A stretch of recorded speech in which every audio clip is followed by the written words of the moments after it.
Hey everyone, welcome to the Writer Time Archive. We're a little late because we had to deal with some technical stuff. Hopefully, my internet doesn't die on me like a bunch of normies in this week's episode of Kamen Riders and whatnot. But we hope you all had a wonderful week, all things considered. Gav and Gojuger are back on television, so none of that Formula One stuff. And that's the way the cookie crumbles. Oop. Yeah, we already got some comments flooding in, so that's cool to see. That was weird. Yeah. Ugh. Yeah. Okay. So, yeah. Interesting stuff this week. Yeah, we've done 2 episodes this week. Yeah. Can you believe it? In just in just 8 days, we covered about 20 episodes? Well, for us, it's been 12, so at least I want to say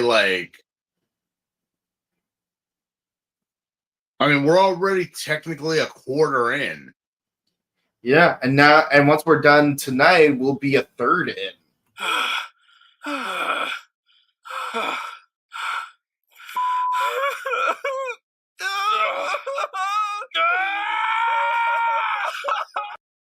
Yeah, still got a bit of a ways to go.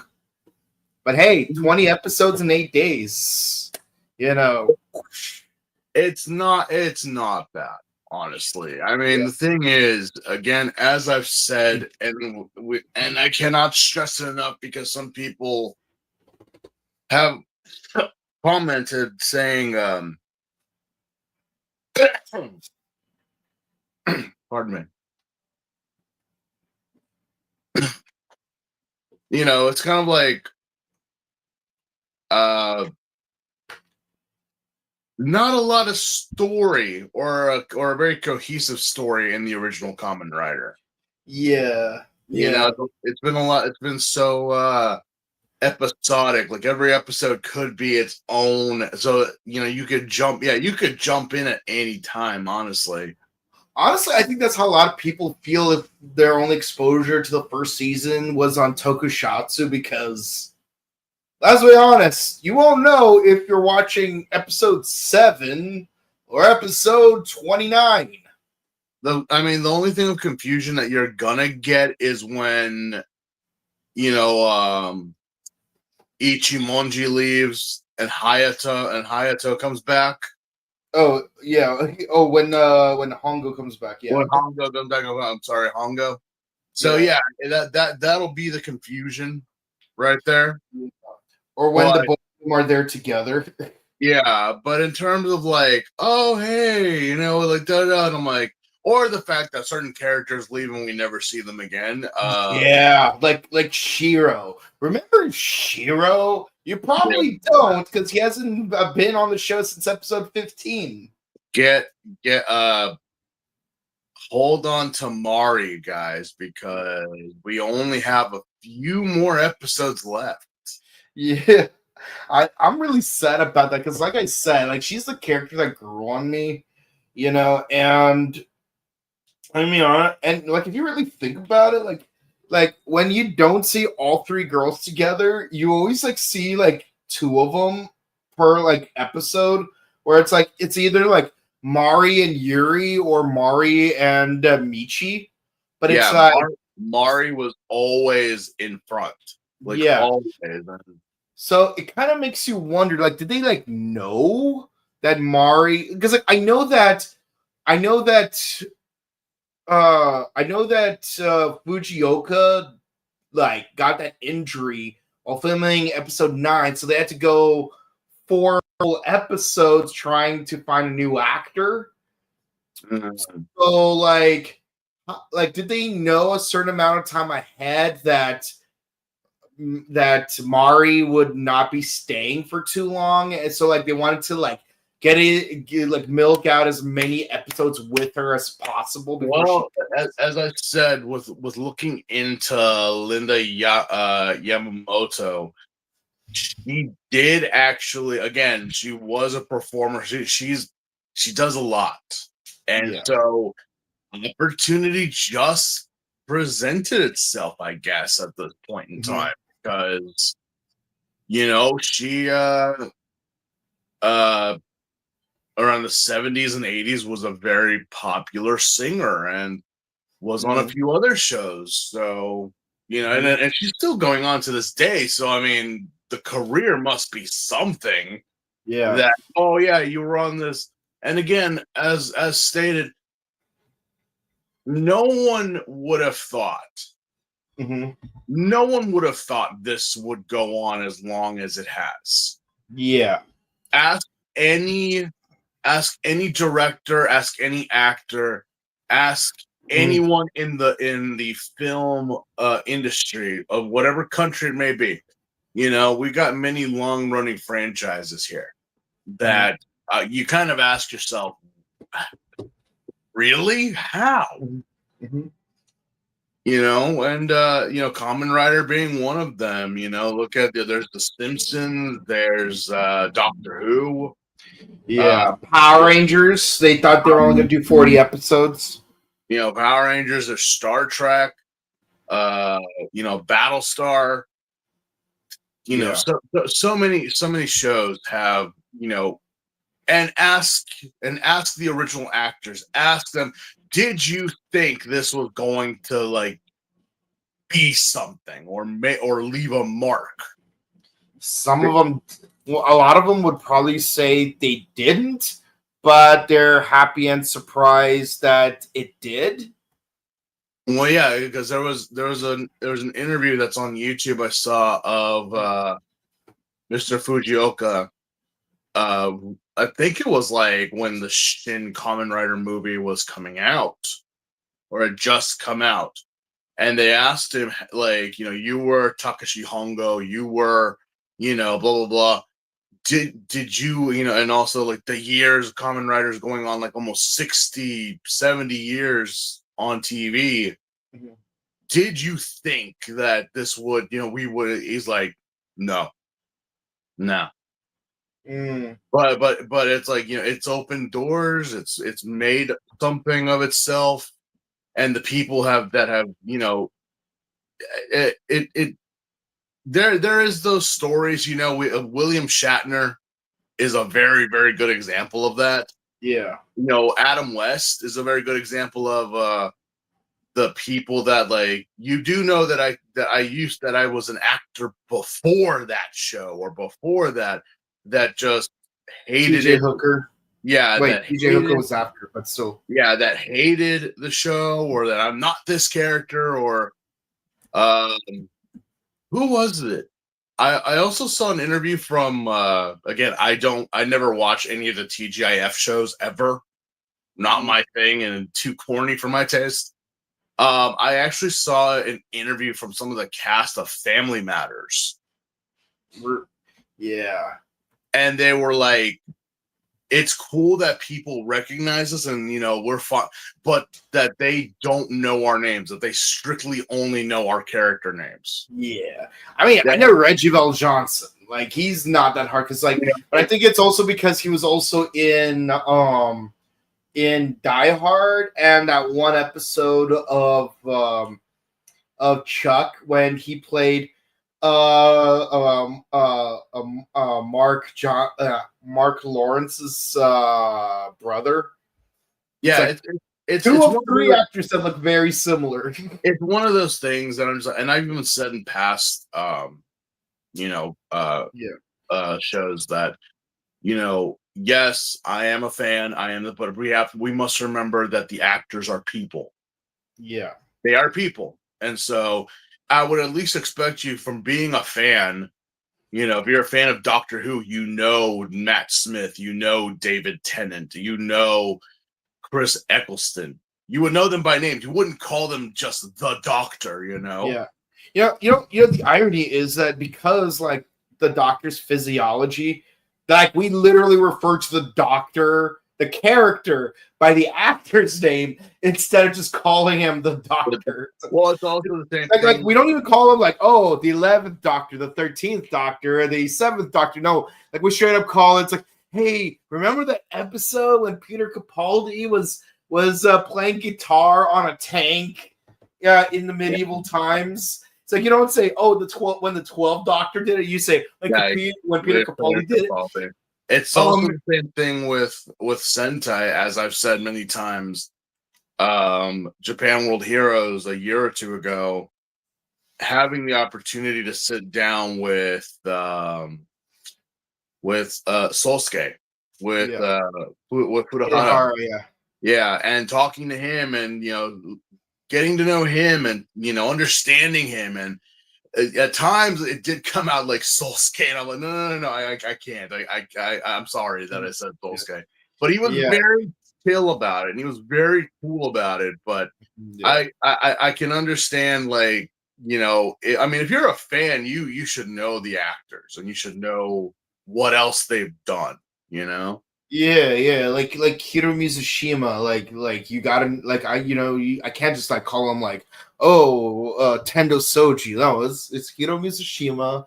He was in an episode of that one show on HBO that I refused to watch because the lead actress is, well, I'm not gonna say the name of the lead actress because I'm like, we're not here about like throwing stones at people, but it's like, it's darn shame he was in one or two episodes of that show, because I would watch those 2 episodes just because he's in it. But also Mizushima did like other things. He has his own cooking channel on YouTube, it's like, and he does speak fluent American English, which is rather surprising, but and you got Kane Kosugi, who was in like the Australian Ultraman, and he was in DOA Dead or Alive. Kane, again, funny story with Kane. For those who don't know, that's Jiraiya from Kamen Rider. He actually is an American that got roped into the Sentai because of Mighty Morphin. He was doing stunts, he was doing all, but they kind of like, hey, so apparently the company Toho or Toei in Japan is reaching out to you. And the thing was, he didn't know jack of Japanese. He is an American.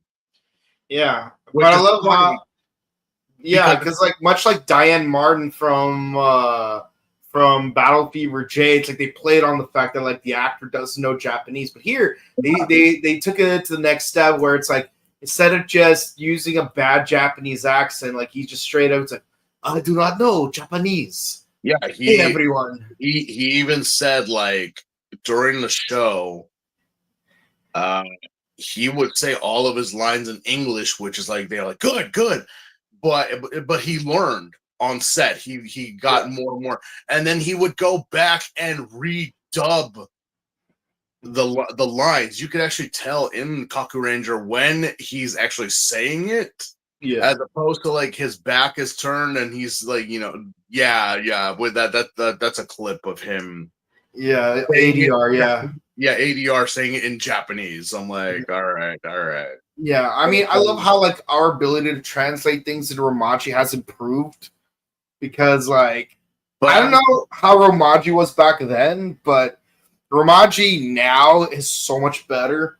Where it's like realistically, like you don't really need to know Japanese to say things in Japanese, as long as it's like you know how to pronounce each phoneme correctly. So freaking, like, I don't know Japanese, but when I basically got drafted to cosplay as Kintaros from Kamen Rider Deno, you best believe that like when I dropped to ALA 2015, wearing that yellow striped kimono with that big wig on my head, I was like, I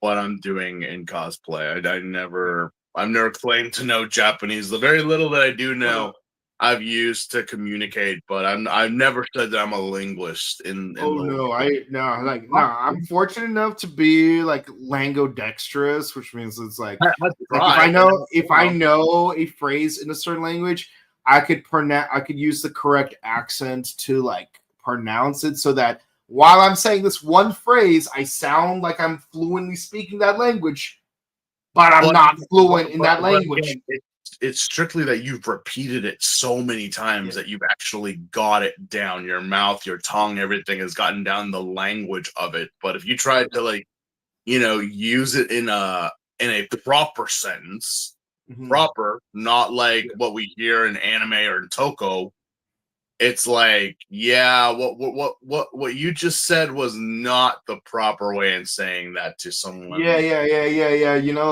It's like a ninth grader going to Spanish class for the first time. It's like, hey, dude, can you do me a poor favor? Yeah. It's but again, as long as you're trying. But all right, I want guacamole with jalapenos. Remember, ladies and gentlemen, you are guacamole. Don't ever let anyone treat you like cheap salsa. You are not. Very gordo, But yeah, we're here to discuss Kamen Rider, the original 1971 series, episodes 27 through 33, where we are more properly introduced to one of my least favorite characters in this season. You and the folks at home have something to say about this Nazi. Again, please, by all means, we do not support the Nazi party at all. Absolutely. We totally look at these people and kind of like, what the hell were you guys thinking? Yeah. So brag all you want on the Nazis. I'm like, please, by all means, obviously. Yeah. So my issue with this character is okay, and it's very appropriate that we already did Kamen Rider X before discussing this season because it's a great opportunity for me to make this comparison. As you all recall, episode 26 of Kamen Rider X had the infamous character of the, shall we refer to him as the Austrian Asteroida. See, the thing about the Austrian Asteroida is that it's not really that person. It's some evil dude who got injected with the DNA of, the Fuhrer and the DNA of a sea star, but it's not actually him. Who said it actually was him? Yeah. Because again, I'm like, you pretty much. It was some random dude. Yeah. So it's like he might not have been like a real Nazi. Like, I mean, he's working for like a fascist government organization, but he is a Nazi.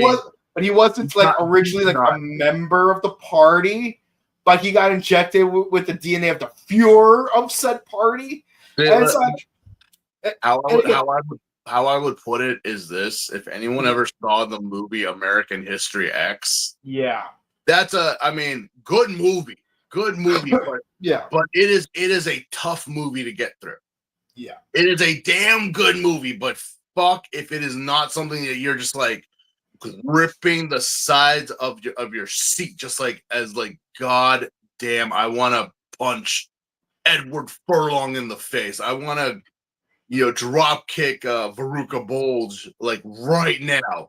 Amazing actress, but it's like great movie, but it's like, there's that scene where you like apparently you see three dudes dressed up as old Adolf just hanging out, and I'm like, bro, what? I'm like, well, that I'm not lying. I'm not lying to you guys. I really am not. People actually used to cosplay at conventions as Adolf. Ugh. I'm not kidding you. And here's the reason why. I was kind of like, please tell me they're trying to do a production of the producers. This was around this was around like 2004, 2007. So in between those 3 years, for some reason, the most popular shows, the most popular animes at the time had in some ways to deal with the Nazi party. Like in some, I don't know how, but it just went that way. Mm-hmm. You know, obviously, yes, Hellsing, obvious, absolutely, it's obvious. Yeah. But then Full Metal did it for some fucking reason. I don't know why Full Metal did it. And oh my god. Well, at least with Full Metal, like they established two things. One is that the flow of time in the Newtonian universe and the Flamelian universe are not quite the same. So it's like, so even though it's like 1910 in the Flamelian universe, it's already like World War I in the Newtonian universe. And somehow 2 years later in the Flamelian universe, we're already in 1928 in the Newtonian universe. Yeah, I mean, I forget. I think it was like also Eureka 7 also had that type of, even though they never said it, it's like, yeah, well, it's an homage. Like they don't say it straight out. Also Code Geass as well.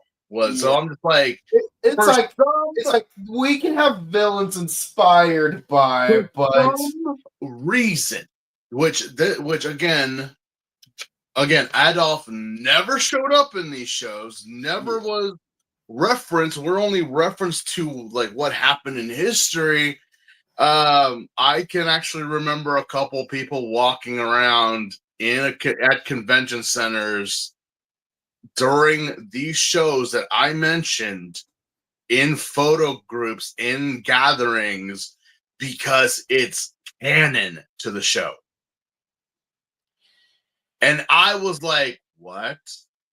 Well, okay, yeah, but Adolf never showed up. He was never there. Why are you into but it's part of the show? And I'm like, I dare you to do that today. Yeah. I don't care. I'm like, shocker, yes, we're fighting Nazis. We're fighting Nazis for at least like what? A good 5 or 6 seasons. Destron, Neo Shocker, all these God, all like that. They're all factions of it. But some more openly than others. Yeah. So I'm like, okay, yeah, but to say that the starfish was actually him, I'm like, no.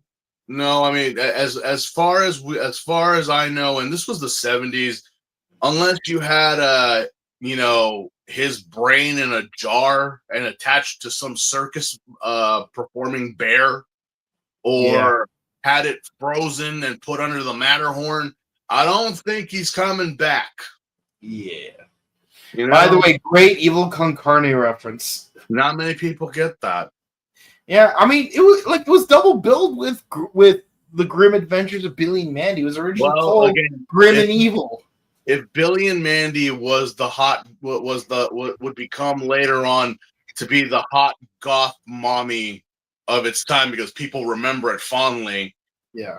Evil Con Carne was the sister that tried too hard to be edgy and this and that. Great premise and show. Yeah. But it just did not. If you were to like, oh yeah, there's the Suicide Girl sister, and then there's the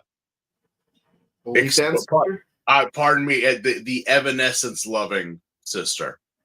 Yeah. So I'm gonna be honest. Like, I used to have like this love-hate relationship with the goth community, because there was this like brief moment where like, remember, we've talked about it many a times. Yeah. But some people. You get what I mean. There's the one that got the attention. There's the one that got the attention, and then there's the one that it's memeable. We remember them, but it's like, yeah. But certain. But yeah, like I said, like they're like different factions of the goth community. I mean, like we're both members of it, but like But there was one particular faction that we don't remember so fondly because the specific style of attire that they expressed their gothness was, let's just say it did not have good marketing. The moment you start referencing certain characters of history in your style, and it's just like, why?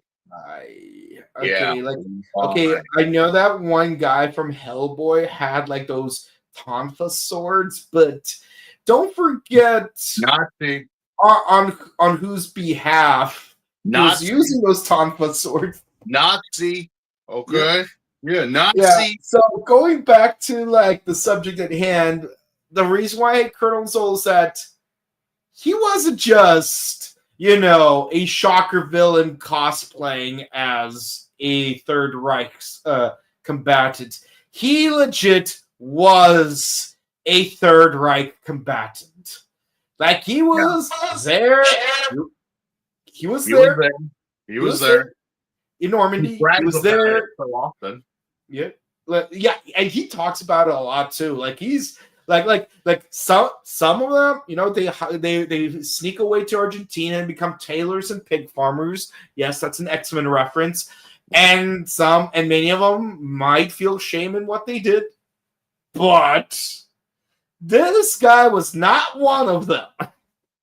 Yeah, no, I personally, I'm like, you said that in Revise, the Colonel inspired somebody, right? Yeah. So like the first three villains we see, I forgot the name of the group, the Deadmen.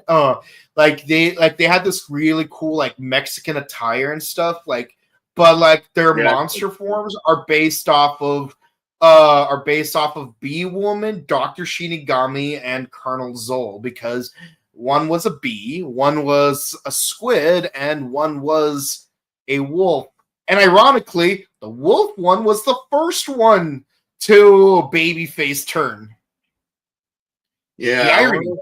It's part of the show's history. So, despite how some might think of today's current events, you can't deny. But again, at least the Colonel is not wearing quote unquote proper uniforms or uniforms in this show. No, so there's that. It's still painful to see him. It is who you think it is. Yes, it is. Especially with this first episode that we're gonna go into, because let's do it. Because in this first episode, Shocker decides we must make the Mickey Mouse Club. Basically, yeah, they're recruiting children to become the Shocker Kids Club. Yeah, I'm like, well, there was the youth league back in the old days. What's really interesting is that when asked about the movie Jojo Rabbit, a former member of the youth league actually said, clarified, yes, this is exactly what the youth league was like. They made it look like summer camp for us so that we'd be more openly accepting of their ideology. Look up some documentaries on the youth league.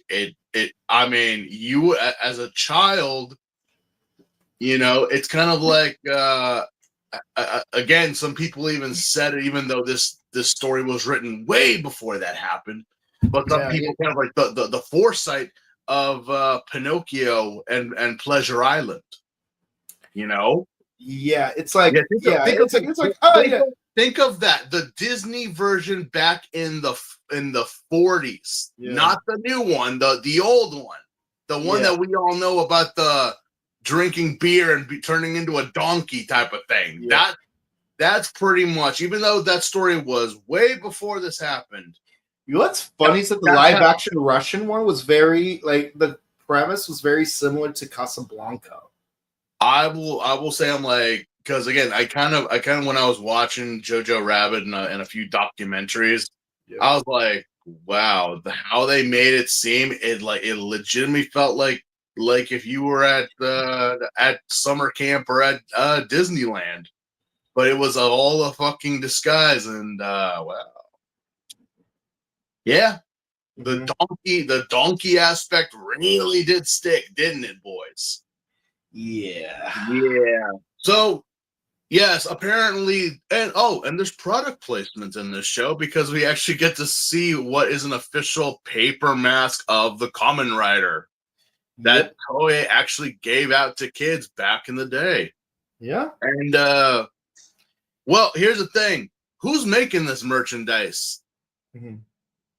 Because as far as I know, the Kamen Rider's just like a local hero. He's not very well known Yeah. in Japan. So how do these kids know and are aware of the Kamen Rider? He's only been around for 20 episodes. Well, to be fair, he has moved around a lot. I mean, in the show, Yeah, he yeah, has moved around a lot. Like, because he didn't change that. just last time, like we did an episode where he was in Hokkaido. Yeah, he's also changed actors. Yeah.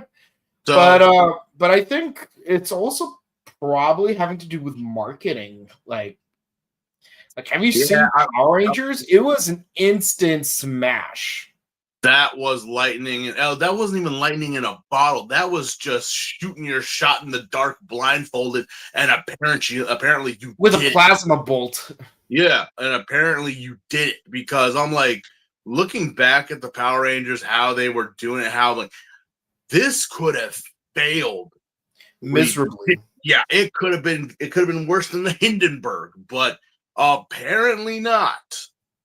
Apparently, you guys took a shot in the dark, blindfolded in the abyss, and you landed it. So, I mean, also, I kind of like, yeah, well, maybe that's how Tachibana keeps his shop going and whatnot, because I don't see many people walking in there. Not like we did an X, like that he had a thriving business. He must be Yeah. selling Kamen Rider stuff on the side of the road. Who knows? But Yeah. yeah, it's a bunch of children just walking around and like just pretending to be superheroes or pretend like okay. Also, how do you guys know of Shocker? Yeah. How do you guys know of Shocker? I mean, they even said it in this episode where the little boy is like, "Surrender, Shocker!" I'm like, so are we saying that the You know Kamen what's Rider? funny? You know what's Are funny? we When I saying was that the watching Kamen this Rider is a episode TV again, show? when I was rewatching this episode today, you know what it reminded me of? That episode of Samurai Jack when Aku was like telling like The fairy story for tales. the kids. Yeah, it's Yeah. like these kids are slandering me. Maybe they need to realize who their real hero is. Yeah. The samurai is the hero. You're an over tyrannical, sadistic, psychopathic tyrant that if anyone dares speak ill, I'm surprised he didn't kill the kids. Yeah. And high key, you know what's funny is how like that story that he told to the kids, that very first story that sounded like a Greek legend, that was literally the story of Jack's father, but inserting himself in the role of Jack's father. Yeah, but I mean, again, Think about it, a monster that's eating planets, and the Earth is next, and then a great hero hurled his holy weapon into the planet-eating monster, incapacitating them, and then everyone was able to eat Canadian bacon. That's literally Jack's dad from like Birth of Evil Part 1 and 2. yeah, but yeah, no, it that's literally what happened because again, we have a centipede kaijin in this, which not Yeah. really the best looking suit. I'm gonna be honest. But I And I have know, seen worse. and I know a lot of people are probably scratching their heads. I'm like, you guys have been talking about like, I'm gonna be honest with you. This particular episode right now, other than the fact we have the Junior Shocker Mickey Mouse Club, not a lot happened.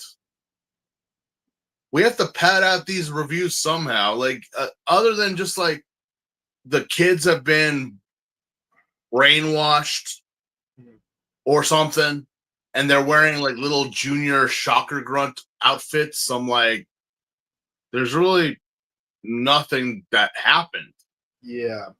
And it's crazy because like they are teaching these kids like how to like use specific like firearms. I'm like, bro. Well, I mean, however your stance is on teaching kids, I mean, yeah, you're right. This is not proper gun safety or weapon management, obviously, but I mean, like, yeah, it's like just generally the context of like, bruh. like, well, at least he's holding it right. At least he's like, Wear their earmuffs. yeah. And I'm just like, well, I mean, but I mean, it would have been something if the Kamen Rider was to like, go behind them and backhand them or knock them out or something, but not even that. It's just the battle between the Centipede and the Kamen Rider, and then the Centipede dies, but apparently that also removes the brainwash of the kids, which apparently. I'm like, oh, and the kids are trying to break into like Tachibana's place. Yeah, well, even that, I was like, wow, we're sending a bunch of pickpockets. Yeah, like that's Shocker's. That's one of Shocker's plans. Like God had to steal the economy from little kids and their not even 100 yen coin for their sweets after school. No. We have to take literal kids to go vandalize some random dude's garage. I think Dennis the Menace did a lot worse in the comics and in this cartoon show than these kids did in this show. Yeah. And they and he was just being an innocent little kid. These kids were actually being full-on Nazis. Mm-hmm. So I'm like, okay. All right. Okay. So next episode, the underground monster Mugren? Yeah, it's a mole man, basically. It's a mole. Now I know a lot of people. Last time they're like, mole, bloody mole. Not supposed to talk about the bloody mole, but there's a bloody mole staring me in the face. Let's chop it up and make guacamole.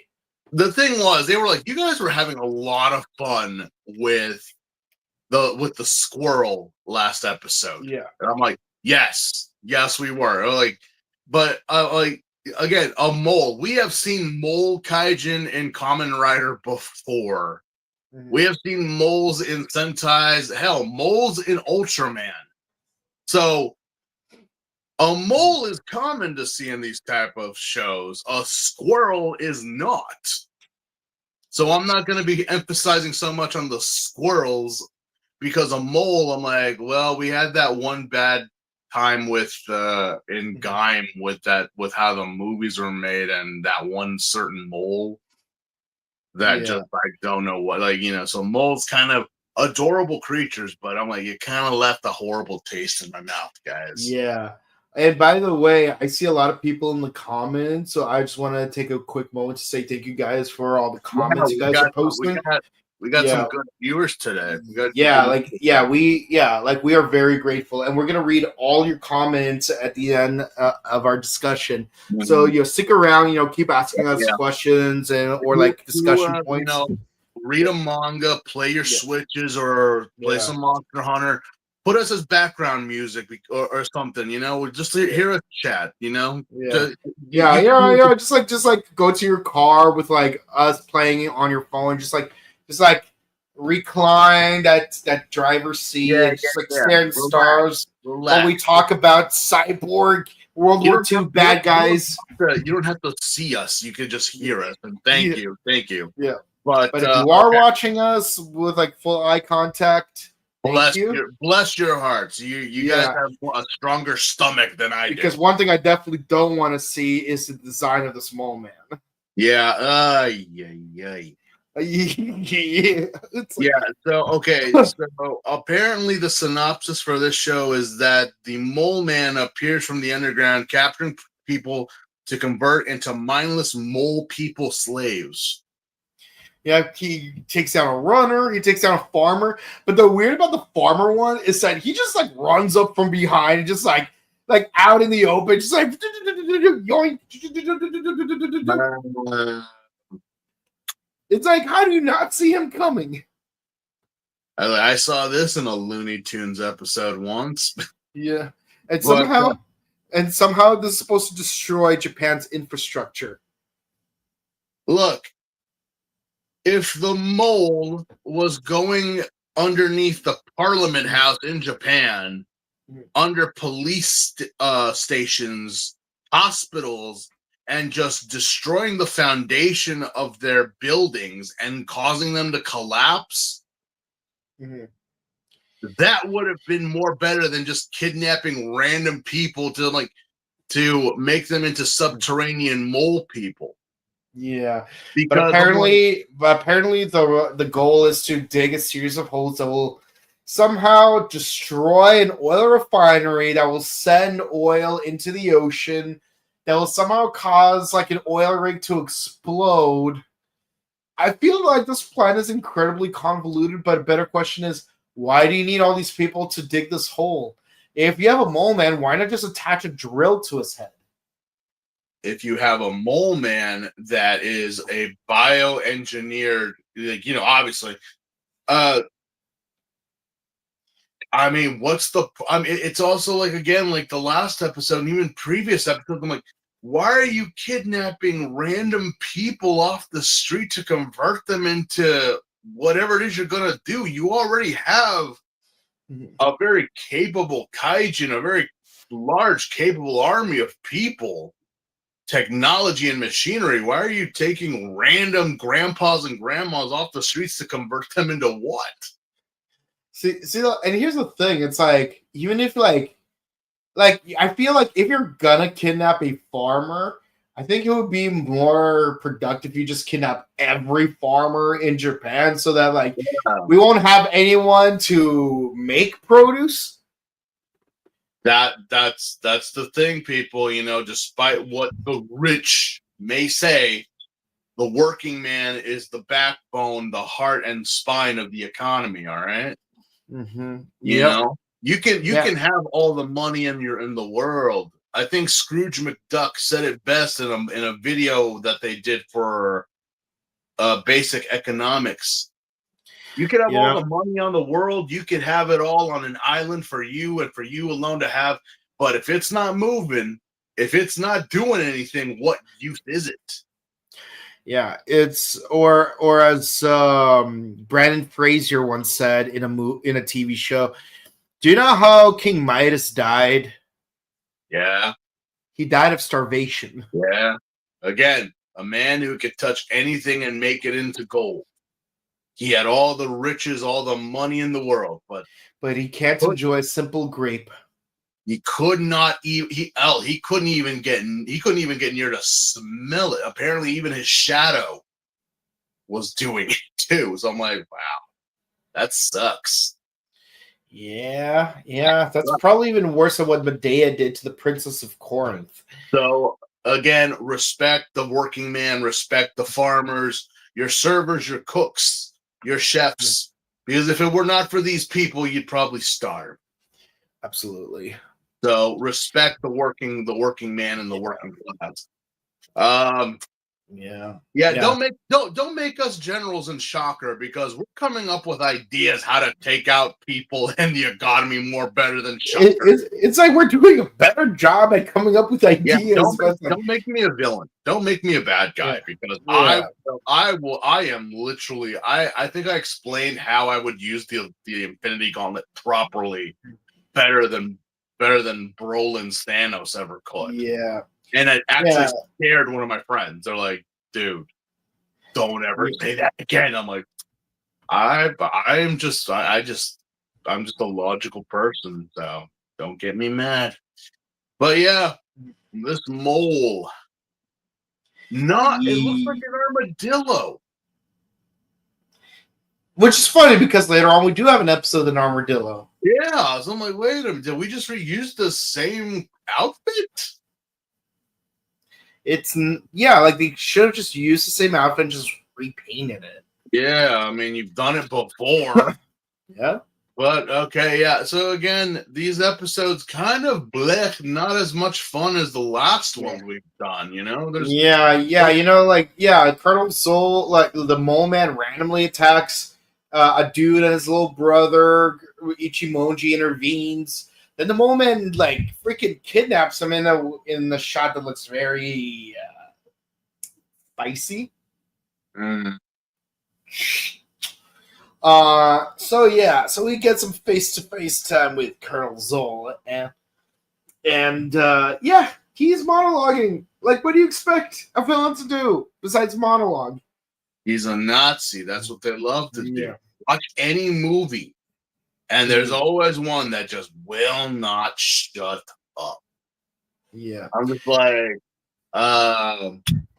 you know, just in hindsight, or maybe just as a critique from a third person point of view, why was it necessary for you to explain the entire plan and even the fail safeties that you guys have in place in case anything does happen to the enemy? Why did you explain that to them? Mm-hmm. In hindsight, Yeah. I did not believe that they would escape this trap that was very easily escapable.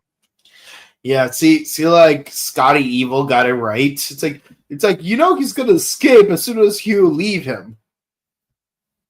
Yeah, I got a gun in my room. We could easily just whack him right now. And I'm like, yeah, yeah, no, it's very true. But again, Austin Powers was a rip on 007 and any type of spy show at the time that, you know, as somewhat evil this idea is, you have one guard, no gun, and in an easily escapable trap. Yeah, and of course Ichimonji escapes, finds the cure to the Mole Man syndrome, and you got motorcyclists with explodable bikes. Because we gotta have that plan B or something. But thankfully, Taki manages to escape before his bike explodes, which is perfectly used as a checkout gun by picking up that bike and throwing it at the Mole Man, causing him to explode. Yeah, go. Again, how much explosives were in these bikes that were just one massive, like, boom. I'm like, did you guys have the experimental rocket fuel on that fucking thing? Yeah, from the squirrel episode. Yeah, I'm like, did you guys? You know what's ironic? Remember my internet going out? Turns out it's because squirrels chewed through my fiber optic cable. See, squirrels are evil.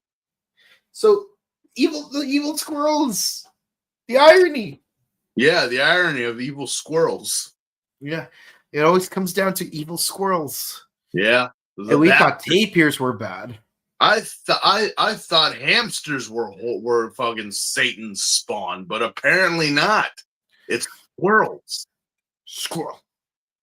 No wonder dogs are always like trying to chase after them because they know squirrels are evil. Yeah, squirrels are evil. The dogs know. Hell, cats know. Yeah. Cats also are like, they see a squirrel and they're like, they go after them. I'm like, well, yeah, squirrel. Cats are like, we're bad, but we ain't evil. It's like that frame of the Joker being like, listen, I may be a villain, but I'm not a fascist. I'm a patriot. Like when he's interacting with Red Skull. Yeah, but despite that, there was a comic book that you actually joined a terrorist group in Afghanistan back in the 80s, and that is a comic. And that is a comic canon event. Mm-hmm. I'm like, where do you draw the line, Mr. J? Yeah. Nazis too much. Here's the line. He says, "I'm American. I bloody hate Nazis. I'm homicidal maniac, but not a traitorous bigot." Yeah, which I'm like, okay. Let's not talk about the comics then, because yeah. But no, that was in the comics. Yeah, but in Death of the Family, he actually joins like a terrorist group from Afghanistan. Yeah, He that even is goes pretty full on. crazy. And then there's like a part where like Joker and Red Skull like spray each other with like flammable versus poisonous gas. Yeah, yeah. Yeah, But okay, yeah. Again, yeah. not much happened in this episode with Nope. with the Mole Man. Yeah. Yeah, we You, saved Taki and the engineer. That's all that matters. yeah, that's about it. But really, it's like you kidnapped Taki and the engineer, but you really didn't do anything with them. You just kind of held them. You Yeah. didn't make them work. You didn't make them create something. You just kind of had them in a cell. Yep. Which I'm like, is that all? Hell, you could have just killed them. You could have just shot them, and that would have been it. But Mm-hmm. yeah, Yep. okay, all right. Don't listen All to right. us. Next episode, Okay, next episode we get a bit of a Ninja Storm episode because the because electric we monster Kuragai. yeah, Karage. Yeah, it's basically a jellyfish, Yeah, which is appropriate because Kamen Rider Gav is back. showing love to the jellies.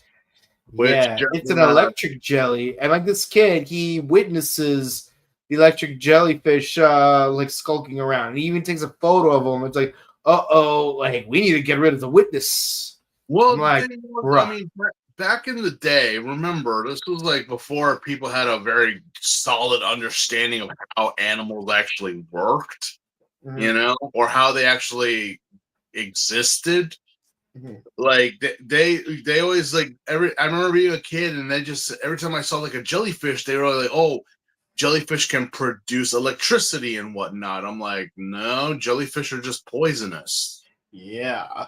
It's like, Like yeah, it stuns you, but not it in the stuns you, electrocution it kind of way. paralyzes you, but it's not electricity. Yeah, it's like poison sting. It's like, Yeah, it's like again, the electric eel, even the electric eel, while it is true, why do you think they're so thick and fat? They're pretty much insulated in their own mhm. bodies because even they themselves get a little they feel the effects of what Yeah, it's like the Parasaur monster who gets affected by his own poison. yeah, it's like nature can be funny at times. Yeah. It's like hell, they even said like certain jellyfish, while indeed why do you think jellyfish are so durable and so like, they can take so much punishment? I'm like, that's a very good question. Why is that? It's because their bodies are so sensitive and so they themselves get hurt by their own shit. Mm-hmm. That's why they're capable of regenerating and doing all this stuff. So you're basically telling me that the jellyfish, depending on which jellyfish you're talking about, that's why they're so hard to kill because Mm-hmm. they're literally suicidal every day. Even the tentacles, yeah, they get wrapped up in those things too, and that's not good for them. Yeah. Someone upstairs has got one hell of a funny bone because that sucks. But Well, don't forget, the jellyfish is a member of the second most primitive phylum of animals. oh yeah, no, jellies have been around since the primordial soup days of the planet. Yeah, like the most primitive animal is the sponge. Yeah, Just sponge. Yep. sponges and jellies are like, you Yeah. want to see how life was back then, just take a look at them and Yeah. you'll And you'll yeah. you'll like it blows your mind. SpongeBob Yeah. is Yeah. It's like over a yeah. billion Yeah. years old. It's crazy. It's crazy. Like the jellyfish is a member of the second most primitive phylum, which is called the Nidaria, which simply means that hey, you know how the sponge is like stuck in one spot, but it uses mitochondria to produce energy? Well, imagine if we had something like that, except it can move. Welcome the coral and the hydra and the jellyfish. Yeah. Yeah, some people don't think that they're like, yeah, those crocodiles and alligators are the oldest living creatures out. No, they're not. No, they're not. They First of are. all, amphibians are more primitive than that, Yeah, and fish are more primitive than that. you look in the oceans, ladies and gentlemen. There's some things that are in there that I'm like, not even in your dreams you would have believed. You know what's Because crazy is how on average, um, arachnids are higher up on the food chain than insects, but insects have a much more complex organ system than arachnids do. It's like imagine having a more sophisticated animal that's lower on the food chain. well, I mean, look at how insects are. For every one person, there's like at least 100,000 bugs to one person, Yep. and Several million actually.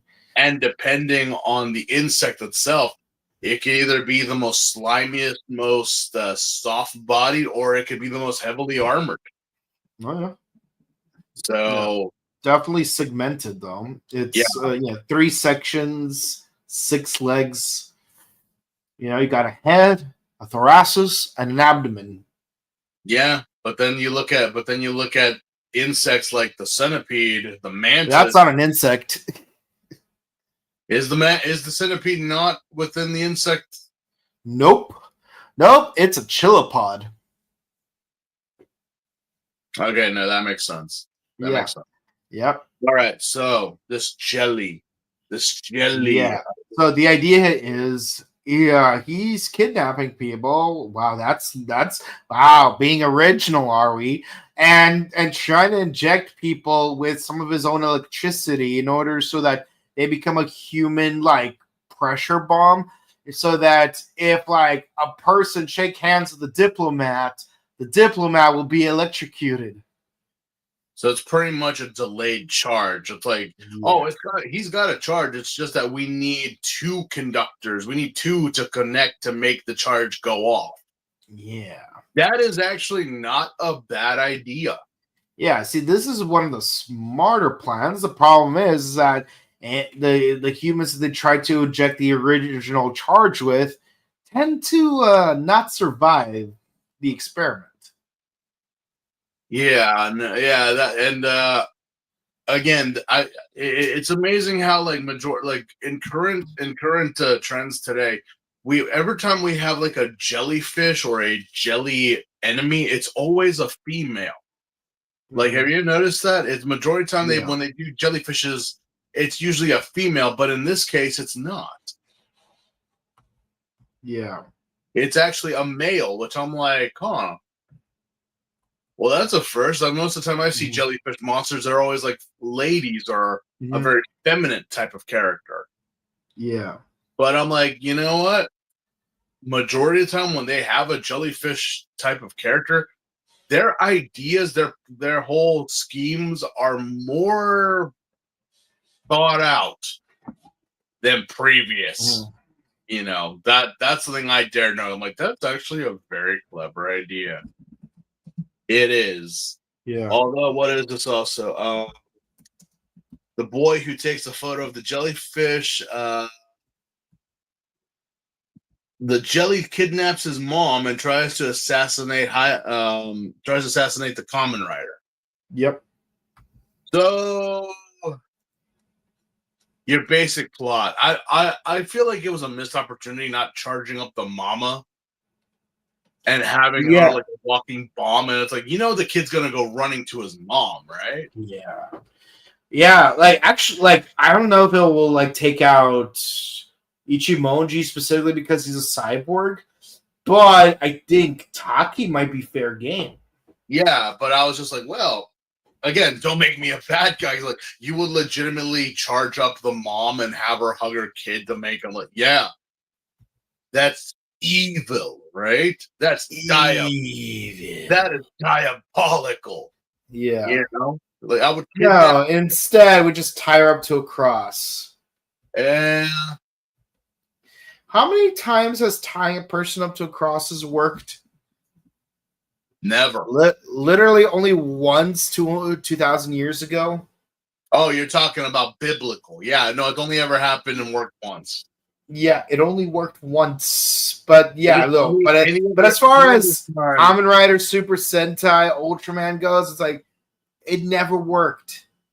any other Literally time never it does worked. not work. Like even whether it be heroes or villains, like anytime they got them like up on a cross, it's like, did you make sure that you made that they are secure on that thing? Yeah, I totally did. All right. Wait, isn't the villain that we're fighting today? Isn't that aren't they a jellyfish or made out of some type of liquid or made out of water? Some type. Like, how are we able to pin them on a cross? Mm-hmm. Yeah. No, I have a lot of questions involving Powerpuff Girls because it's like in that episode where Buttercup switches bodies with the professor and the phone goes off. It's like, uh, uh, professor, this thing isn't working. Yeah, I'm like, well, again, great idea for a plan for an evil diabolical plan. It's just Yeah. again not very well executed. I don't know. They had it go. They had it. You had it, but you lost it. Okay. Yeah. Well, next episode. Okay. How does this make sense? I understand. I know my history and my biology of ancient life and how things were back when. But who would have guessed we're having a vampire episode with a trilobite? That is weird because at least with like Leech, Dracula in Kamen Rider X, it's like, you know, you're combining a historical or fictional character with a real animal. And And both again, Dracula doesn't actually suck blood. He just scrapes and licks. I mean, the thing is that okay? I understand, trilobites and whatnot. It, especially back when how the world used to be. I'm like, yeah, they didn't eat solid food. They kind of slurped their meals. You know, Mm-hmm. but a trilobite, especially in this one, which they have a very bulky suit for the Yeah. trilobite. Yeah. I'm like, oh, I am so scared. Mhm. But yes, so let's see. Synopsis here. Yeah. Dr. Shinomura brings the trilobite back to life, Back to life. Yeah. only for Shocker to capture it, and the doctor and his trilobite to transform into a monster. Yeah. I will say this: I do appreciate that they're like very specific with stuff. Like it's like by 6 p.m. you'll find a candidate. 9 p.m. you'll do a blood transfusion. 2 a.m. you will begin the cyborg augmentation. I'm like, wait, like you actually inject people with the blood of the animals you turn them into? Wait, does that mean that like Takashi and Hayato both have grasshopper blood inside of them? How do you go about extracting that? Well, yeah, that's a lot of grasshoppers you had to fucking drain. Yeah, Know? 5 liters of grasshopper blood. But yeah,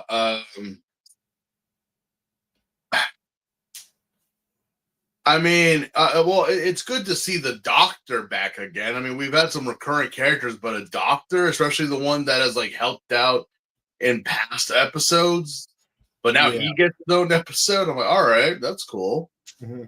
Yeah. Oh, and his wife is kidnapped too, just for like added measure. Just for the shit of it, Shocker's got to be diabolical. He has a kid, he has a wife. No one is safe when Shocker is around. No one's safe. And Yeah. even so, it's like when you try to get Ichimonji to try to help or try to be like, hey, like it's so obvious. it's so obvious that the trilobite is behind that curtain, you know? Yeah. Here's one thing here's something I really noticed during this episode that really bothers me about the entire season. Mm. Taki gets more character time than Hayato does. It's like, I'm not trying to hate on Taki or Hayato, but it does occur to me, it's like Hayato's barely in the show. It's like sometimes he shows up to fight Shocker. Sometimes he's in the full suit, but like when it comes to like, oh, we have a civilian character doing heart-to-heart moments with like other civilian characters, we see a lot of it with Taki, but none of it with like Hayato. Like it's like imagine watching Kamen Rider Kiva, but like Wataru's barely in the entire season, other than just like fight scenes, and it's just Nago doing the heart-to-heart moments. Nago being a heart-to-heart. I'm still recovering over the fact that you married Megumi. I'm still shocked about that, and you knocked her up. I'm like, you? No. Yeah, and yes, we do have Mari like trying to read tarot. It's like, oh, I won't get married till I'm 30. I'm like, I volunteer as tribute. Well, I mean, anyone who would want Mari in this show, it's a battle royale right now, because apparently a lot of people have just been like, yeah, Linda Yamato is pretty hot. I'm like, yeah.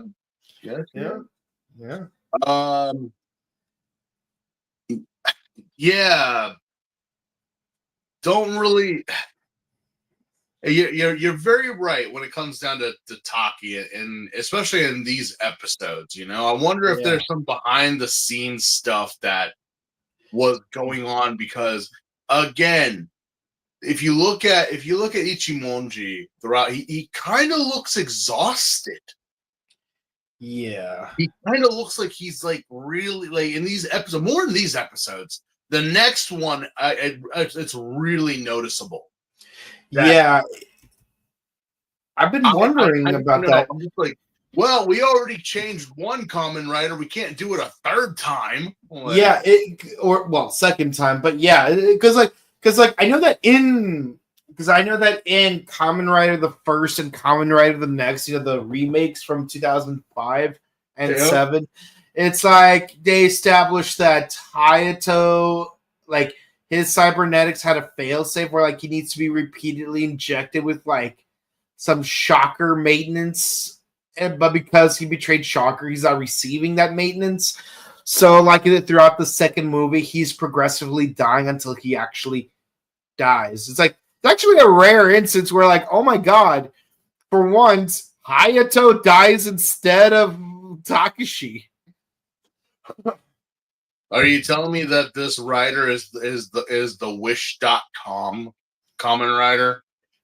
Seriously, that's what we're saying? It's the Temu of Kamen Riders? I'm like, yeah, no, the original, that's what you want.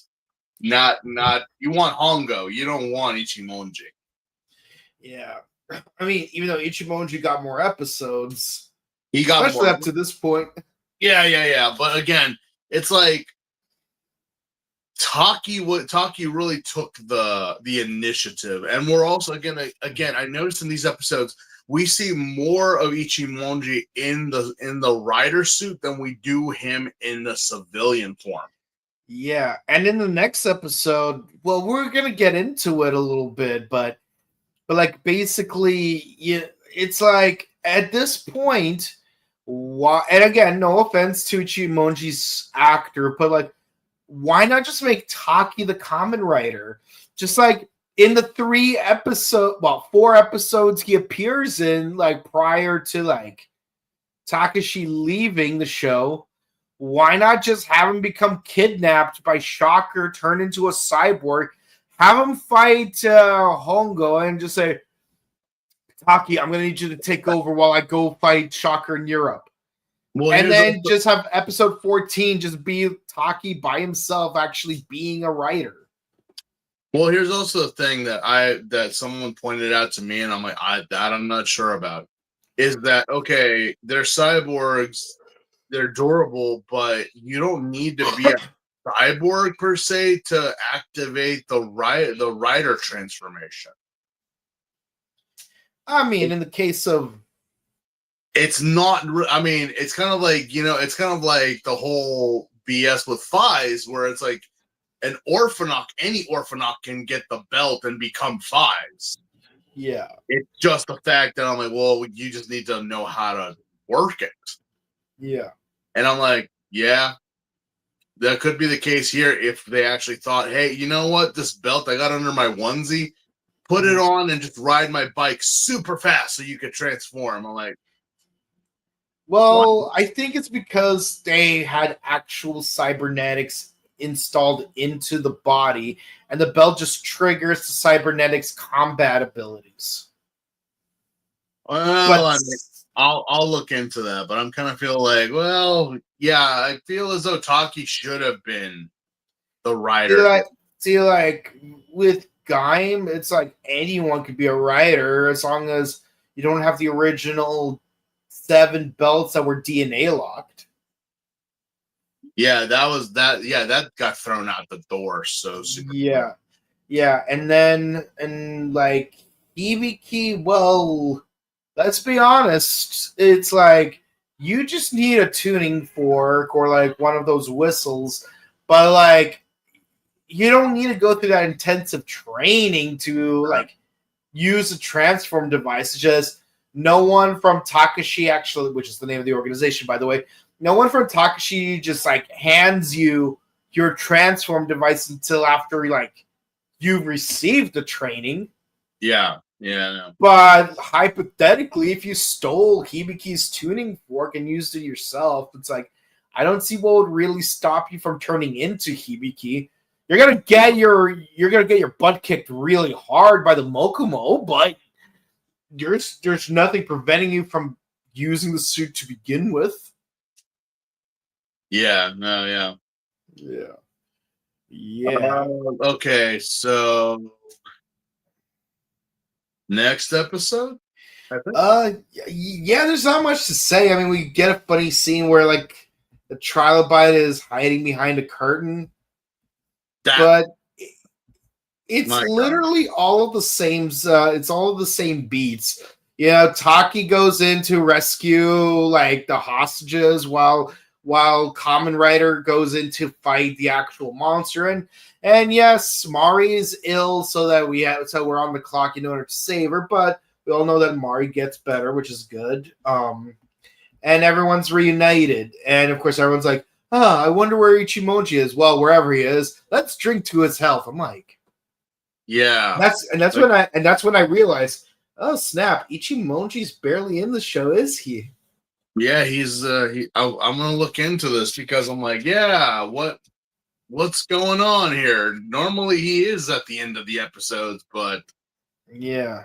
Oh, it's like I know that like almost every episode of the Showa era like ends with the main writer like driving off and stuff, and it's especially the case with Kamen Rider X. So it's like it feels like right now we're just like watching it from the perspective of literally everyone else. It's like while Ichimoji's riding off into the sunset, here we are compying without him. It's like, where could he be? Yeah, let's have some like heavy Mari focused episodes because well, she's gonna leave soon, so yeah. But sadly, she doesn't do any fencing in this episode, so that's kind of upsetting. Sucks, but yeah. All right, so next episode, the death match, the ant-eating devil Arbori. Yeah, it's a Baku. Yeah. If you know yokai, it's a tapir. It looks like a tapir, but it's actually an anteater. It's an anteater, because he's got like that big old, like really, he's got that big old honking claw, which I'm like, yes, I know anteaters do have those big claws, but I mean, you have it like wide open, kind of looks like something out of a low budget horror movie, you know. Not to mention, you can actually tell that the paint has been chipping off of that claw. Yeah. It's like this anteater has seen better days. But since anteaters are on the same family around as tapirs, they kind of go into the whole yokai aspect of that this anteater also can affect people's sleep and their dreams. Yeah. Which I'm like, is it an anteater or is it a tapir? Because I get it. That, you know, but that's kind of like saying a chihuahua is related to a wolf or is a close relative of a wolf. Not so. Not the same thing, ladies and gentlemen.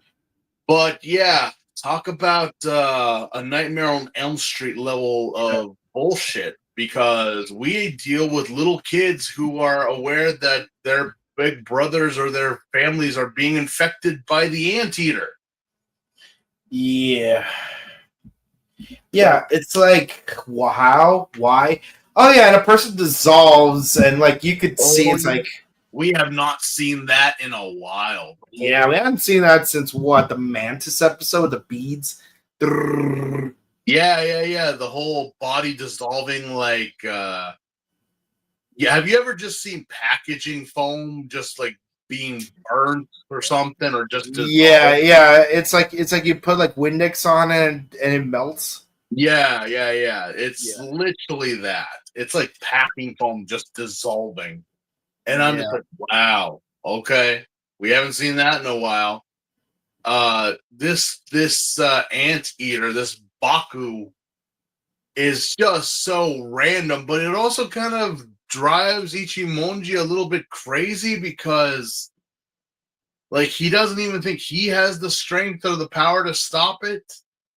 That he has to get his ass kicked by Taki to learn some special move that I'm like, and you thought the whole Dino Fury episode where Javi puts on the Red Ranger Battleizer makes sense. That's crazy. Javi technically becomes the Red Ranger for one episode. Let that sink in for a minute. But that was during the Battleizer one, right? Yeah, he's wearing the Battleizer, but well, I mean, remember they actually apparently Disney was so like they thought that the Battleizer was another Ranger. Oh, that was Dino Thunder. Which one are we talking about? Dino Fury. Oh, Dino Fury. Yeah, no, I've not seen Dino Fury. So. Okay. It's I'm getting my dinosaurs crossed here, even though some of them are dinosaurs. No, but that is kind of funny, like how like you thought it was like like no, it's like no, because like originally Dino Thunder thought that like that the Abare Max was gonna be like a sixth Ranger, so they were like trying to build up Devin to be the sixth Ranger, kinda, even though technically Trent is the sixth Ranger. I'm sorry, but how could you look at that and say it's a sixth? Which I'm like, well, yeah, we've had two Reds before. We've had both Time Force and Time Fire, and Ninja Storm. You know, there was two Reds, two different shades. Ninja Storm had Crimson. I don't count it as red, but still, it's like, again, it's like, yeah, that looks more like a Battleizer, which is actually kind of an official thing that Sentai actually did, not in America. Yeah, it was a power up, basically. Yeah, it was a power up. So I'm like, all right. And America had to crank it to 11 with the stretchy arms. Yeah, I don't know. Yeah. Why. So like it kind of makes me wonder, was there ever an instance where Sentai did have a sixth Ranger, but then America thought it was just a power up for the wait, now I remember. It was actually Time Force. Originally they thought that Time Fire was gonna be a power up for the Red Ranger. It makes sense, but when you actually, I'm like, again, did no one ever like watch the series before they actually made the show to know what exactly is going on? To answer your question, no. They looked at the concept art and worked from there. I mean, that's Uh, kind of why Power Rangers in Space takes place in space but even though it's because about because like, yeah, it was about technology. You know, like the main. technology and yeah, and you know, yeah. Because again, it's like, why does the Pink Ranger have a cell phone on her helmet? See, Why- I love that the Blue Ranger had a TV on his helmet Yeah, because it there was an makes episode where like he made Bruce Lee fight a monster. it makes sense in the Sentai version because, but then it's like, oh yeah, they're going in space. Set controls to outer space now, flying higher than My ever before. Not gonna lie, one of my favorite shows, but Yeah. again, that's neither here nor there. Mhm. This tapir, this Baku, this anteater.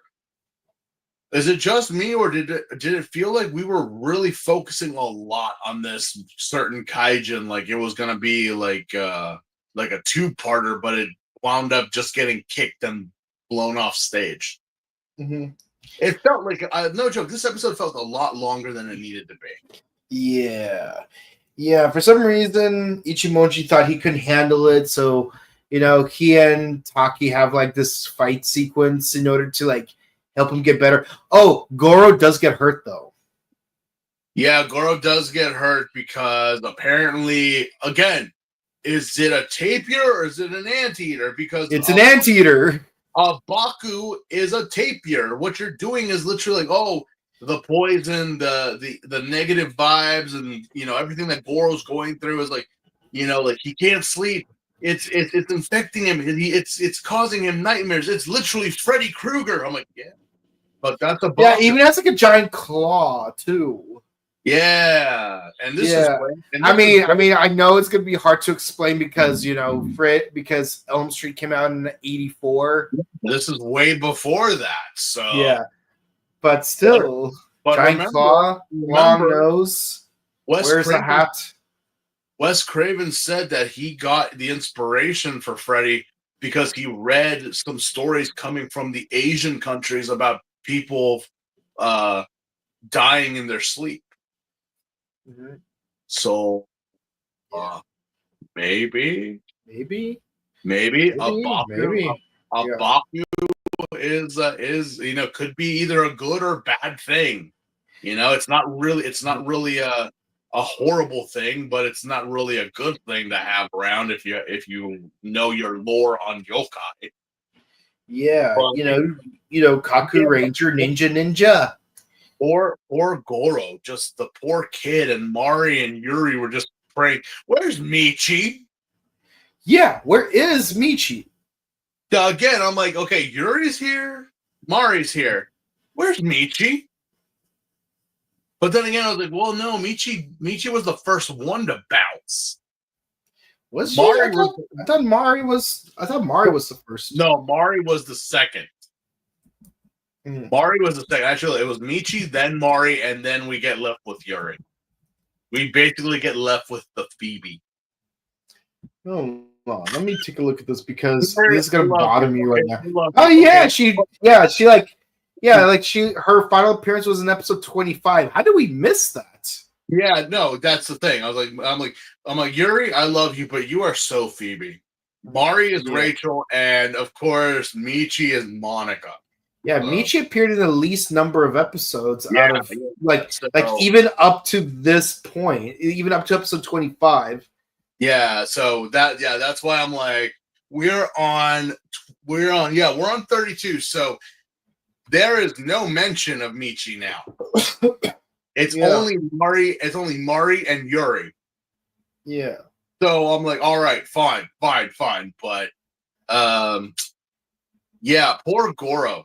Poor Goro was just getting his ass kicked until they finally decided to kick the ass of the anteater, which again, not the most impressive way or the most like what I would assume such a thing that caused Ichimonji to question himself the almost death of Goro, the level of just drama that was in this episode. I'm like, oh yeah, he just gets kicked and blows up stage left.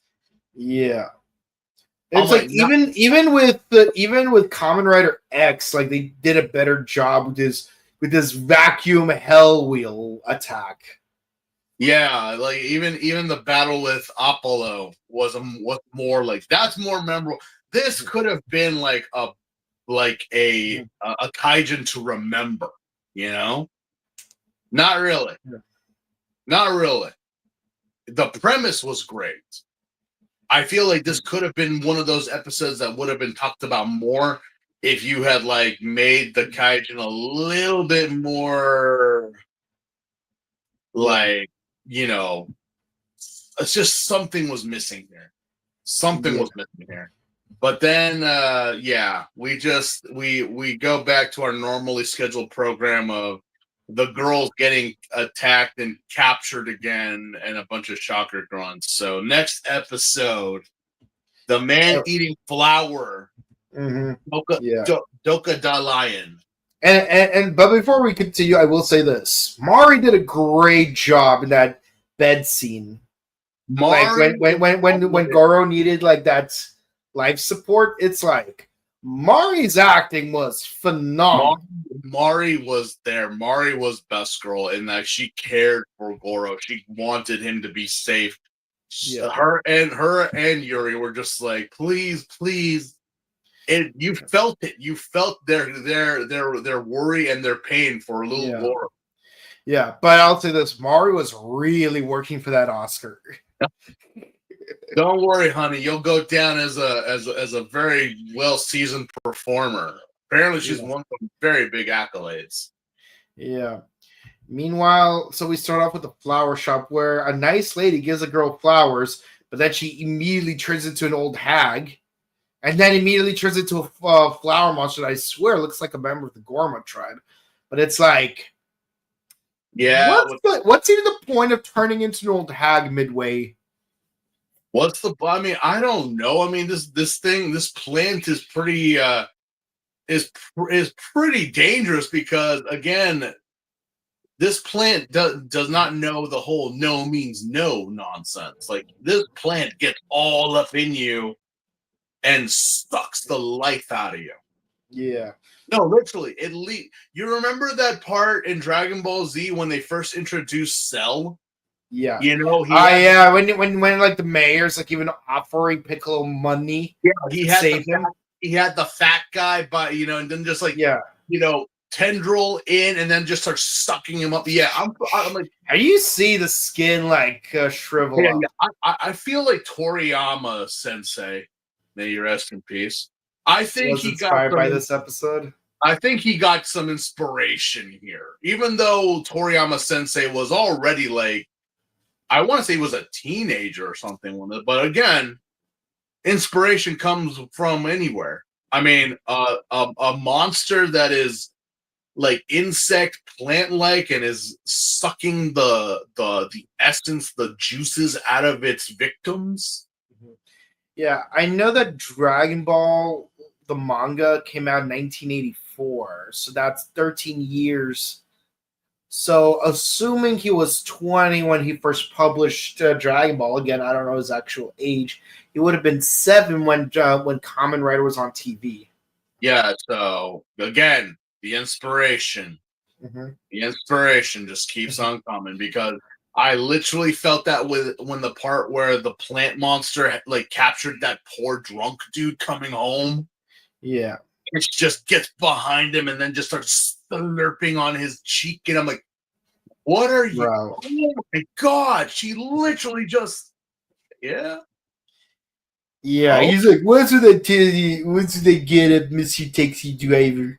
Yeah. It's like, why won't you open the door for me? Here, I'll open the door. Yeah, I'm like, all right. Not only is this thing a cyclops, but it's also cannibalistic. Yeah. What? Now I summon the man-eater plant in attack. Yeah. So what are we doing in the So yeah, owns a flower shop, a man-eating plant to hypnotize women to make them to produce a poison in order to kill whole cities with the poisonous smog. Okay. That's semi-original. That's But it's crazy semi-original, how you got all these women just like gathering white powder around a table. I'm like, bro, is this New Jack City? no, officer. I was baking. That's flour. That's literal flour. I don't know, but oh, Mari and I'm like, Mari, can we bring the hair down? It's like you got a helmet on. Yeah. I mean, the perms were strong back then. Yeah. Yeah. But, And apparently only a single drop, and that's the phrase he used, a single drop of the poisonous powder dissolved in water could kill thousands. Well, it killed And one he has girl. he has a full jar of this. I'm like, do you really need to kidnap more women to produce more of these things? And also, why women? Like, why not get people indiscriminately? Hell, why not just go get a crop duster and just spray the stuff throughout major metropolitan areas of Japan? Yeah. Hey, you could dilute it into like one of those like Sky Riders. You know those planes with the. I mean, no one said that the poison was. I mean, they said it's a poisonous smog. Okay, but you could have also poisoned the water supply. Yeah. Again, it's like there's so many smarter strategies. Don't make me a villain. Not using.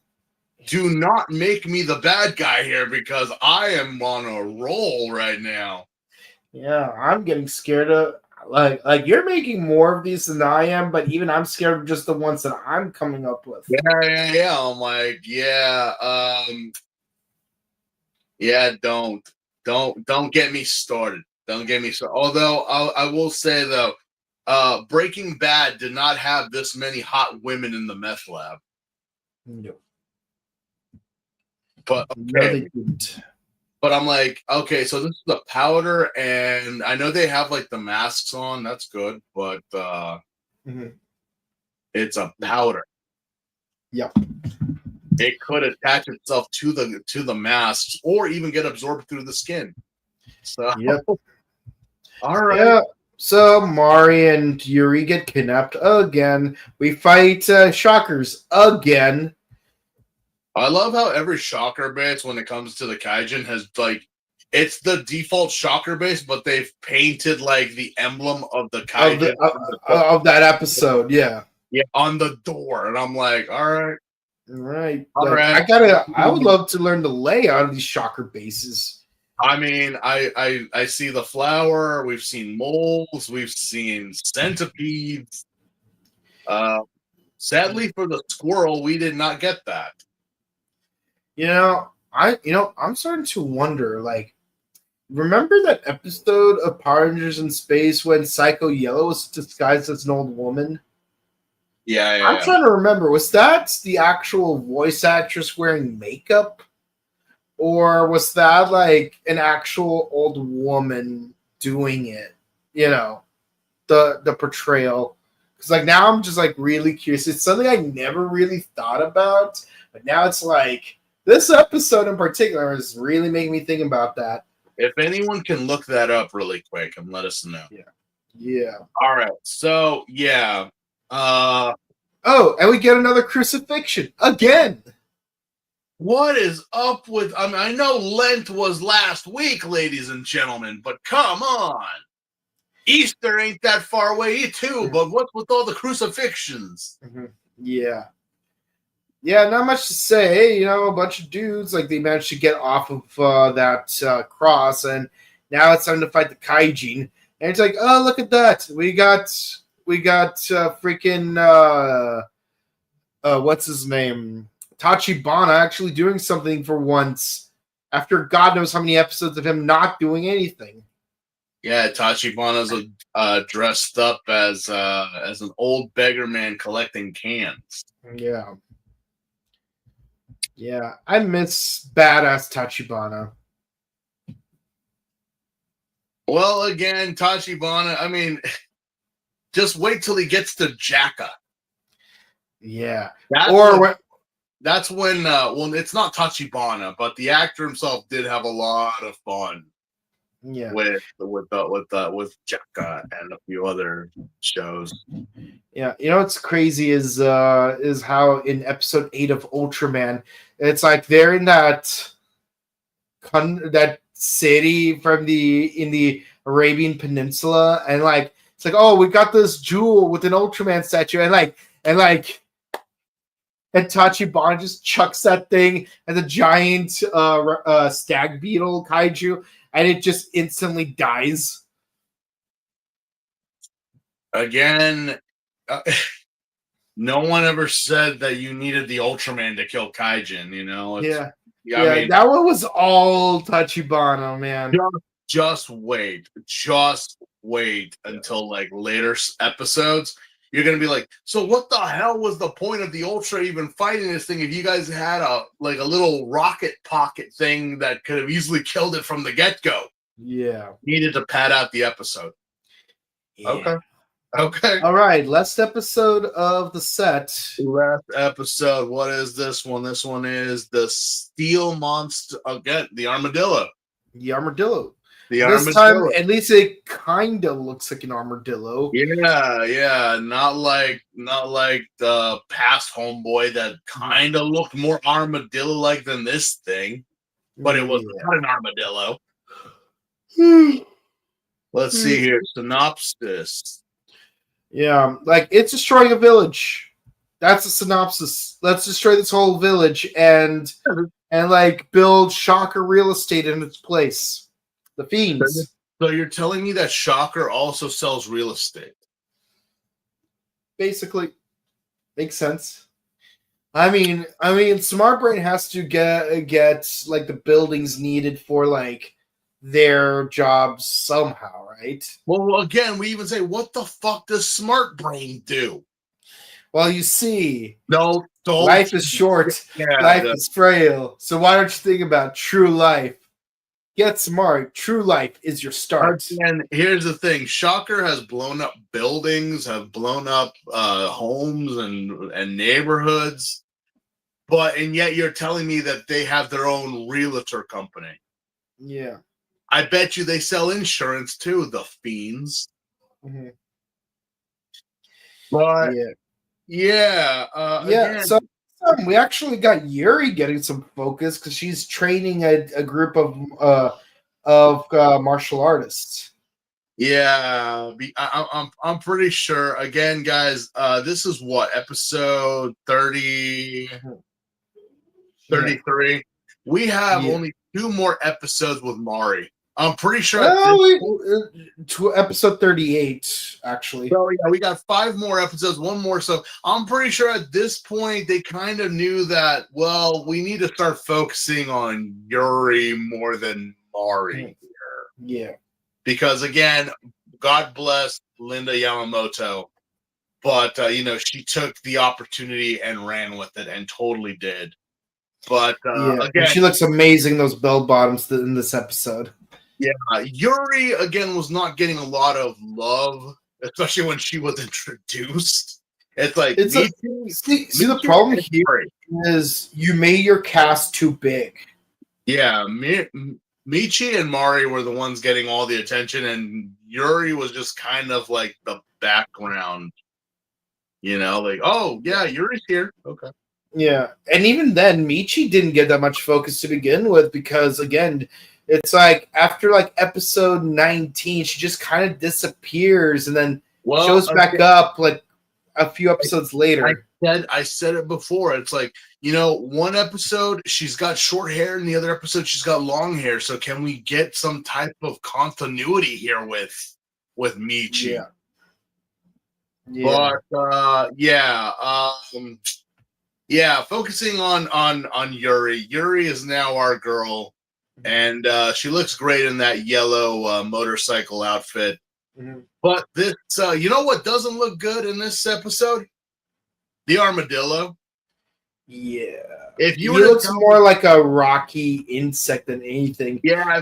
When he actually oh, but I like the tassels on the shoulders though. If you were to tell me this was an armadillo, I wouldn't have believed you. Yeah. I wouldn't have believed you. But okay, regardless, I'm like, well, when does Shocker ever go for accuracy when it comes down to the kaiju? You know? I mean, at least the anteater had the tongue thing. Yeah, that it only ever used 3 times. Like you never used your tongue for a whip at like after that. No. Okay. Nope. Nope. But Yeah, and of course he could roll himself into a ball. So Soccardillo definitely got some inspiration from this guy. But again, his face, it looks nothing like an armadillo. It looks like he has like mandibles. I'm like, did Government of Darkness get their hands on your costume design? yeah, no. Again, if you were to tell me it was an armadillo, if you were to tell me it was like a rock monster or even like a dung beetle, I would have been no, that's more believable than an armadillo. Maybe they took the anteater costume's head and just like put this on this new costume and just repainted it slightly. I might have believed it. Yeah, yeah. But yeah, this was at the time now that we're focusing more on Yuri as being best girl than And Mari. again, halfway into the episode and still no Ichimoji. We get a lot of Taki fighting this dude, and he's got like a cool tassel jacket. And some random chick is like shooting arrows at this dude because she's from Brazil and her family was killed by the armadillo dude. How an armadillo came all the way from Brazil to Japan By boat, by plane, by automobile. I mean, even though armadillos are not native to Brazil. Yeah, that is the part that makes the least amount of sense. I mean, fine, I guess, but I'm like, the armadillo. Yeah. Like even when this woman explains her backstory, she's not explaining it to Ichimonji. She's explaining it to Taki. Yeah. It's like, I love that Taki's being this hard character, but at that point, why not just make Taki Nigo?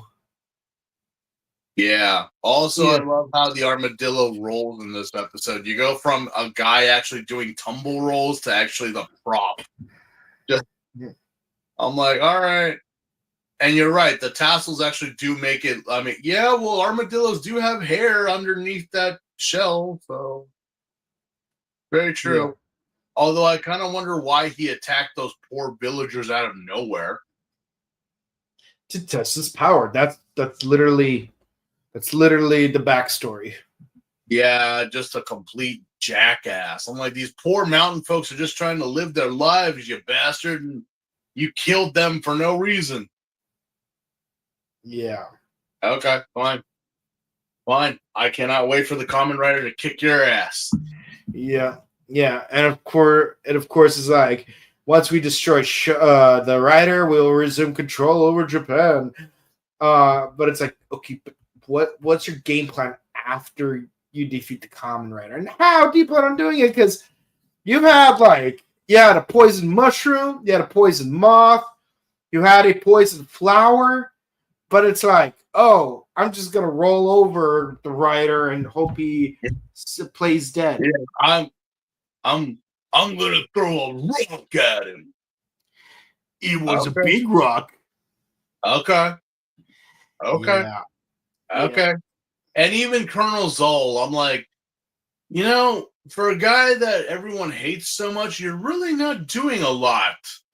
Yeah. You're kind of just like, you're kind of just standing there. I mean, it's one thing when Great Leader shows up and kind of does his little morning announcements on the loudspeaker. Yeah. But you yourself, Colonel, are not really doing much. You did that when you were first entered. Yeah. Like when you disguise yourself as Taki, it's like, okay. Yeah. Okay. Why not disguise yourself as Ichimonji? Why Taki?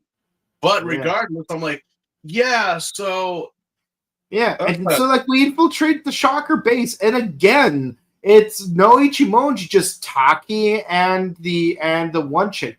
Oh, Yuri and one of her kids was captured too, but where's Ichimonji?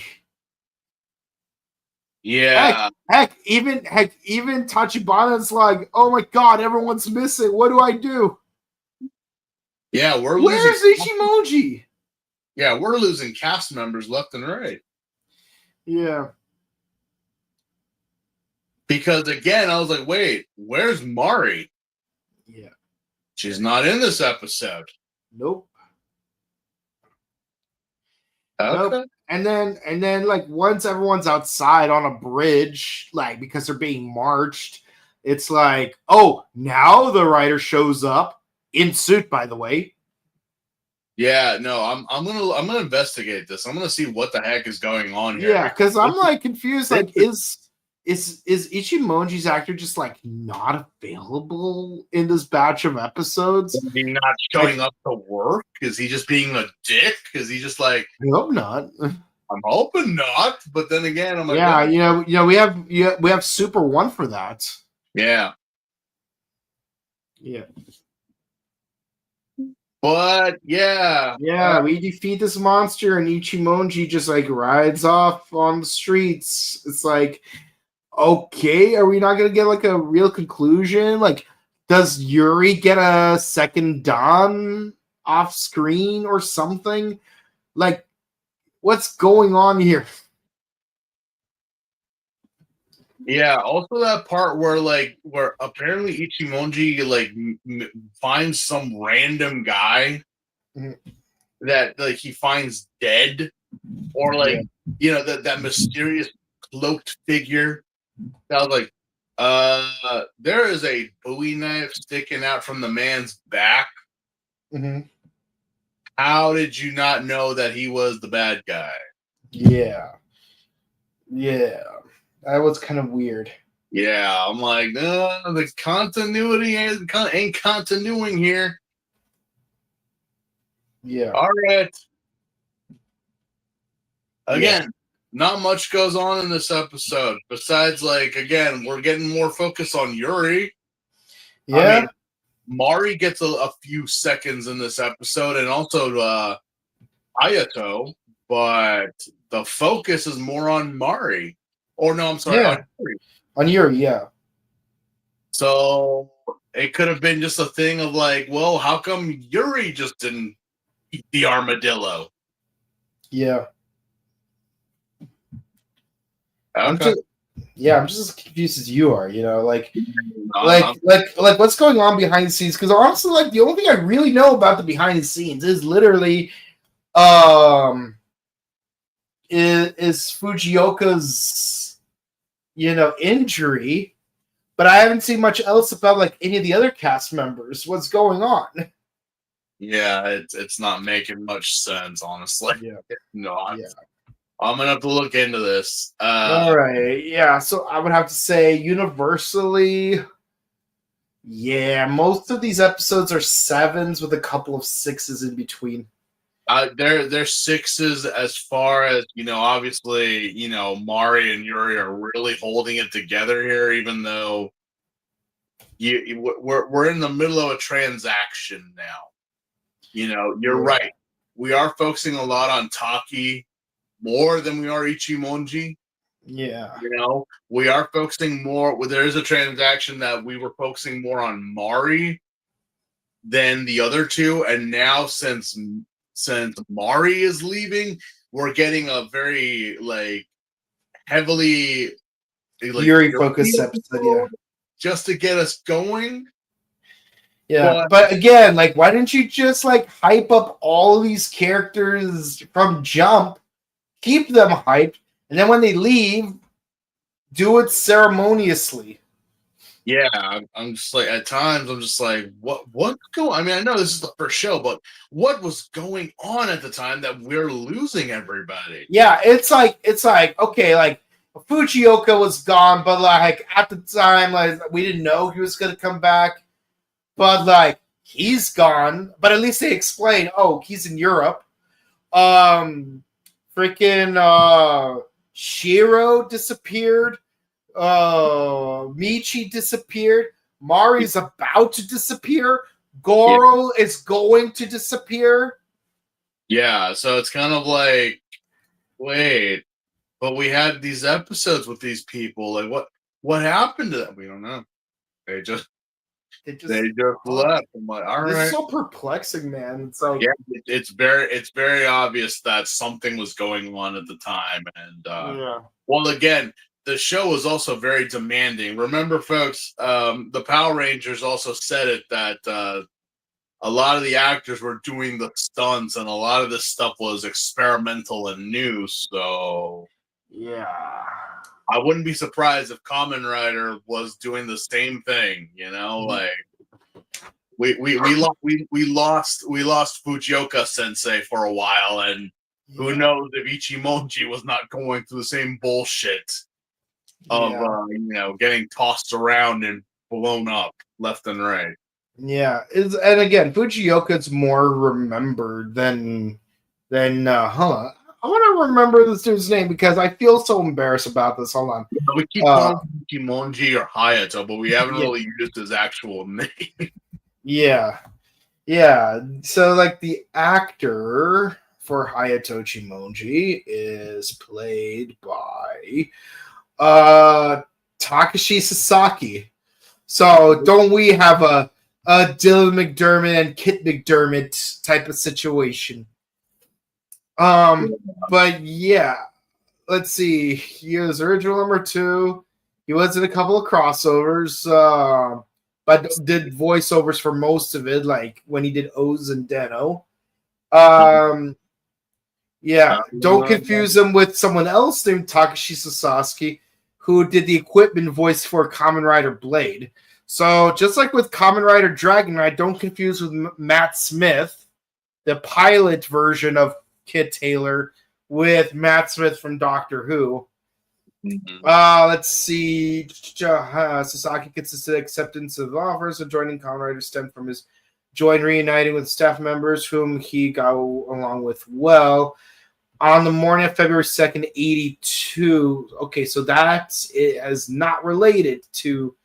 Oh man, I'm gonna be really. I'm super curious now. It's like there's like a true crime thing going on. It's like, so why are we focusing on Power Rangers for that upcoming documentary? We should be like discussing like what happened behind the scenes in the original Kamen Rider. Yeah, no, because we'll look into it and we'll be able to. Well, we'll get to you folks, but yeah, these episodes were not with everything that was going on behind the scenes, and it is noticeable. They did not stick like last review where we were having. Okay, I think I found it. So originally, Sasaki was friends with Fujioka, so he was actually very reluctant to become the Kamen Rider to begin with, but the producer assured him that it's only until he recovers from the injuries. But then after the recovery was complete, they proposed the idea that Sasaki would stay on the show so there would be 2 of them.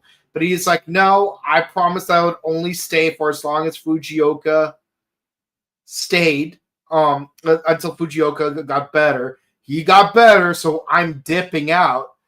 But that still doesn't answer the big question, because, like, okay, I understand that later on,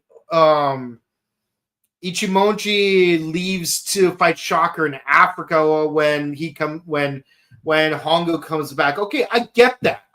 This is what's lining up.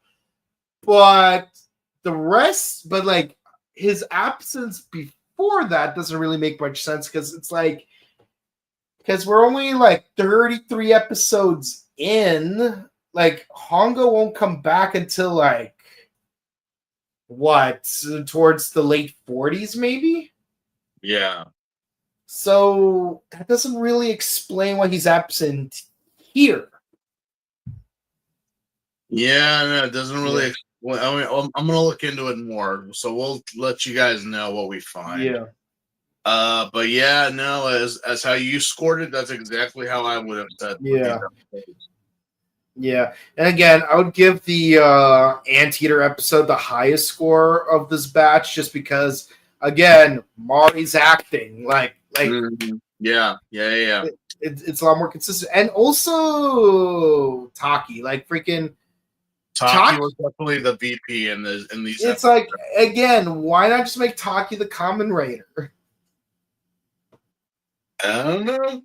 It would save you so much money on like paying cast members. Maybe Michi would have stayed longer if Taki was the Kamen Rider. Maybe even Mari would have stayed longer. Who knows? Who knows? Yeah. Anyways. But, yeah. So those are our scores. Those are the episodes. Take it or leave it. Yeah. What do the people have to say? I know that we've got some comments here. Okay, Axel says hi. Hi, Axel. How you doing? Hi, Axel. So the only things I've seen from Kamen Rider are the superhero Tyson movies, a little bit of X-Aid, and at times Shakinger had a crossover with Decade. Okay, well, good news is you can watch several seasons of Kamen Rider on Tubi. Or you could just watch our reviews that we've done on the past ones. Yeah, and just like learn about it vicariously through us, But yeah, like this season is on Tubi, all 98 episodes. All 98. So we the two movies you might find them on YouTube because they did appear in the movies at one point. So did you guys watch the new Go Juger episode? Not yet. I'm waiting for the subs to come out. Yeah. I'm not seeing any of the newer Sentais in Plus yesterday I went to see Sailor Moon the Super Live, so yeah. I can't even do the live thing that Jared does. So many weebs, so many people were there, and I'm like, you're not even Sailor Moon fans. How the hell did you get tickets?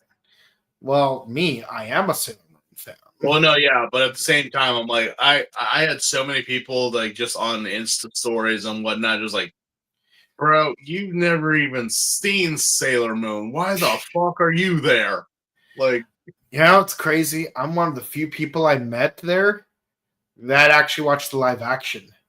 I met a lot of people, and believe it or not, I met a lot of culture people that actually watch Kamen Rider, but not a single person I met at the event has ever seen the live action. I'm like, really? Sailor Moon? I'm just kidding, guys. With my wife, Rika or Shizuka, when she was a little girl and was Sailor Luna. Yeah, that's actually Shizuka. Yep. It's canon because it's in the manga. It's canon that my Kiva wife is a Sailor Scout. All right, so how are you supposed to tell the two main riders apart? Okay, I'm glad you asked this because how are you supposed to? One wears red, one is slightly grayer than the other. Okay, so it's like this. At first, it doesn't really freaking matter because only one of them's on screen at any given time anyways. Yeah. But when the both of them are, usually one has a darker helmet than the other. Earlier on, Ichimonji had a silver stripe on his helmet, while Hongo didn't. Nigo had the red scarf, while the Kamen Rider had a white one or a green one. Well, no, they both had red scarves, but here's the thing: when you look at the modern costumes, like the ones you see in our background right now, there actually is a way. Check this out. So, Ichigo has two stripes going along the side of his suit and has white gloves, while Ichimonji only has one thick stripe with red gloves. Red gloves, yeah. So basically, the number of stripes that you have on the side of your suit plus your actual rider number need to add up to 3. Yeah, especially look at V3 and how his costume was not that different than the original Kamen Rider. Yeah. So it's like, so if you see a rider, so if you see one of these two guys and you see 2 stripes on the side, just remember 3 minus 2 equals 1. So that must be Ichigo. Yeah. But in Forze, believe it or not, they actually use a black helmet for Nigo. So Nigo's always the one that's getting like changed. So the Kamen Rider is default, obviously, how he looks. but Nigo is always the one that's like changing for some reason. Yeah, and so, but when it comes to their standard suits, which are the ones like you see right here in the background, like when they look completely identical, this is how you tell them apart. Red gloves versus white gloves, one stripe versus two stripes. Yeah, that's how you tell them apart. It's totally how you could tell. Okay, yeah, I'm gonna miss Mari. She definitely stood out more than Yuri. I'm sorry, you have to go through that. Look, man, it's all about that hair. Mari And the fencing. She had the attitude. Mari had attitude, and she had one hell of a perm. Just like Jesus Christ, man. Yeah. You ever wonder if Mari and Yuka from Fives were named after Mari and Yuri from 71? I mean, if they were both named Yuri or both named Yuka, I'd be more inclined to say yes. But having only one syllable in common kind of makes it a stretch. I mean, it's. But the thing is, you only went by name. It's not like the two Maris are exactly the same personality. Mari compared to this Mari, it's like one's regular and the other one's diet. Like not really. And of course, I feel like Yuka had more embodiment of this Mari than Fi's Mari. Yeah. Like Yuka, even though like she was an orphanok, she actually did get shit done, while Mari just had the whole like getting kidnapped thing down to a T. And having a medical procedure done. Yeah. Okay, do all Kamen Riders take place in the same universe? Okay, so this is really tricky because yes and no. Okay, so I'm gonna have to go through the whole series just a little bit, but the entire Showa era from 71 to Black RX, that's all one universe. Heck, I'll even say that that Zeto and J also take place in that universe. Does Shin? Debatable. But then when you have Kuga, there's no real ties to the Showa era. Remember, but I get it. It's a reboot. Remember, Shin was like the, and we're talking about Shin Kamen Rider. Shin Kamen Rider, the prologue from 1992. Yeah, we're not talking about Shin Kamen Rider. We're talking about Kamen Rider Shin. Yeah. Kamen Rider Shin was basically like, what if we took the Guyver and made the Kamen Rider in the 80s? Yeah. But in the 90s.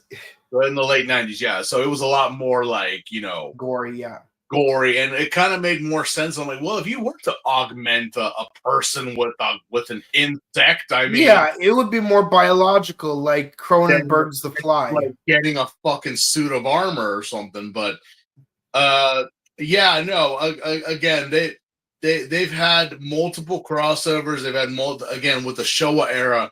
But when it came down to the Heisei and the Neo Heisei, Heisei Phase 2, it's like yes and no.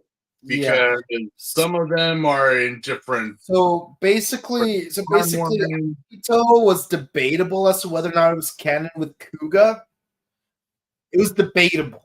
I mean, G3 was clearly based on Kuga's design. I mean, say like, I guess like maybe X and Phi's are connected in a way. Later on.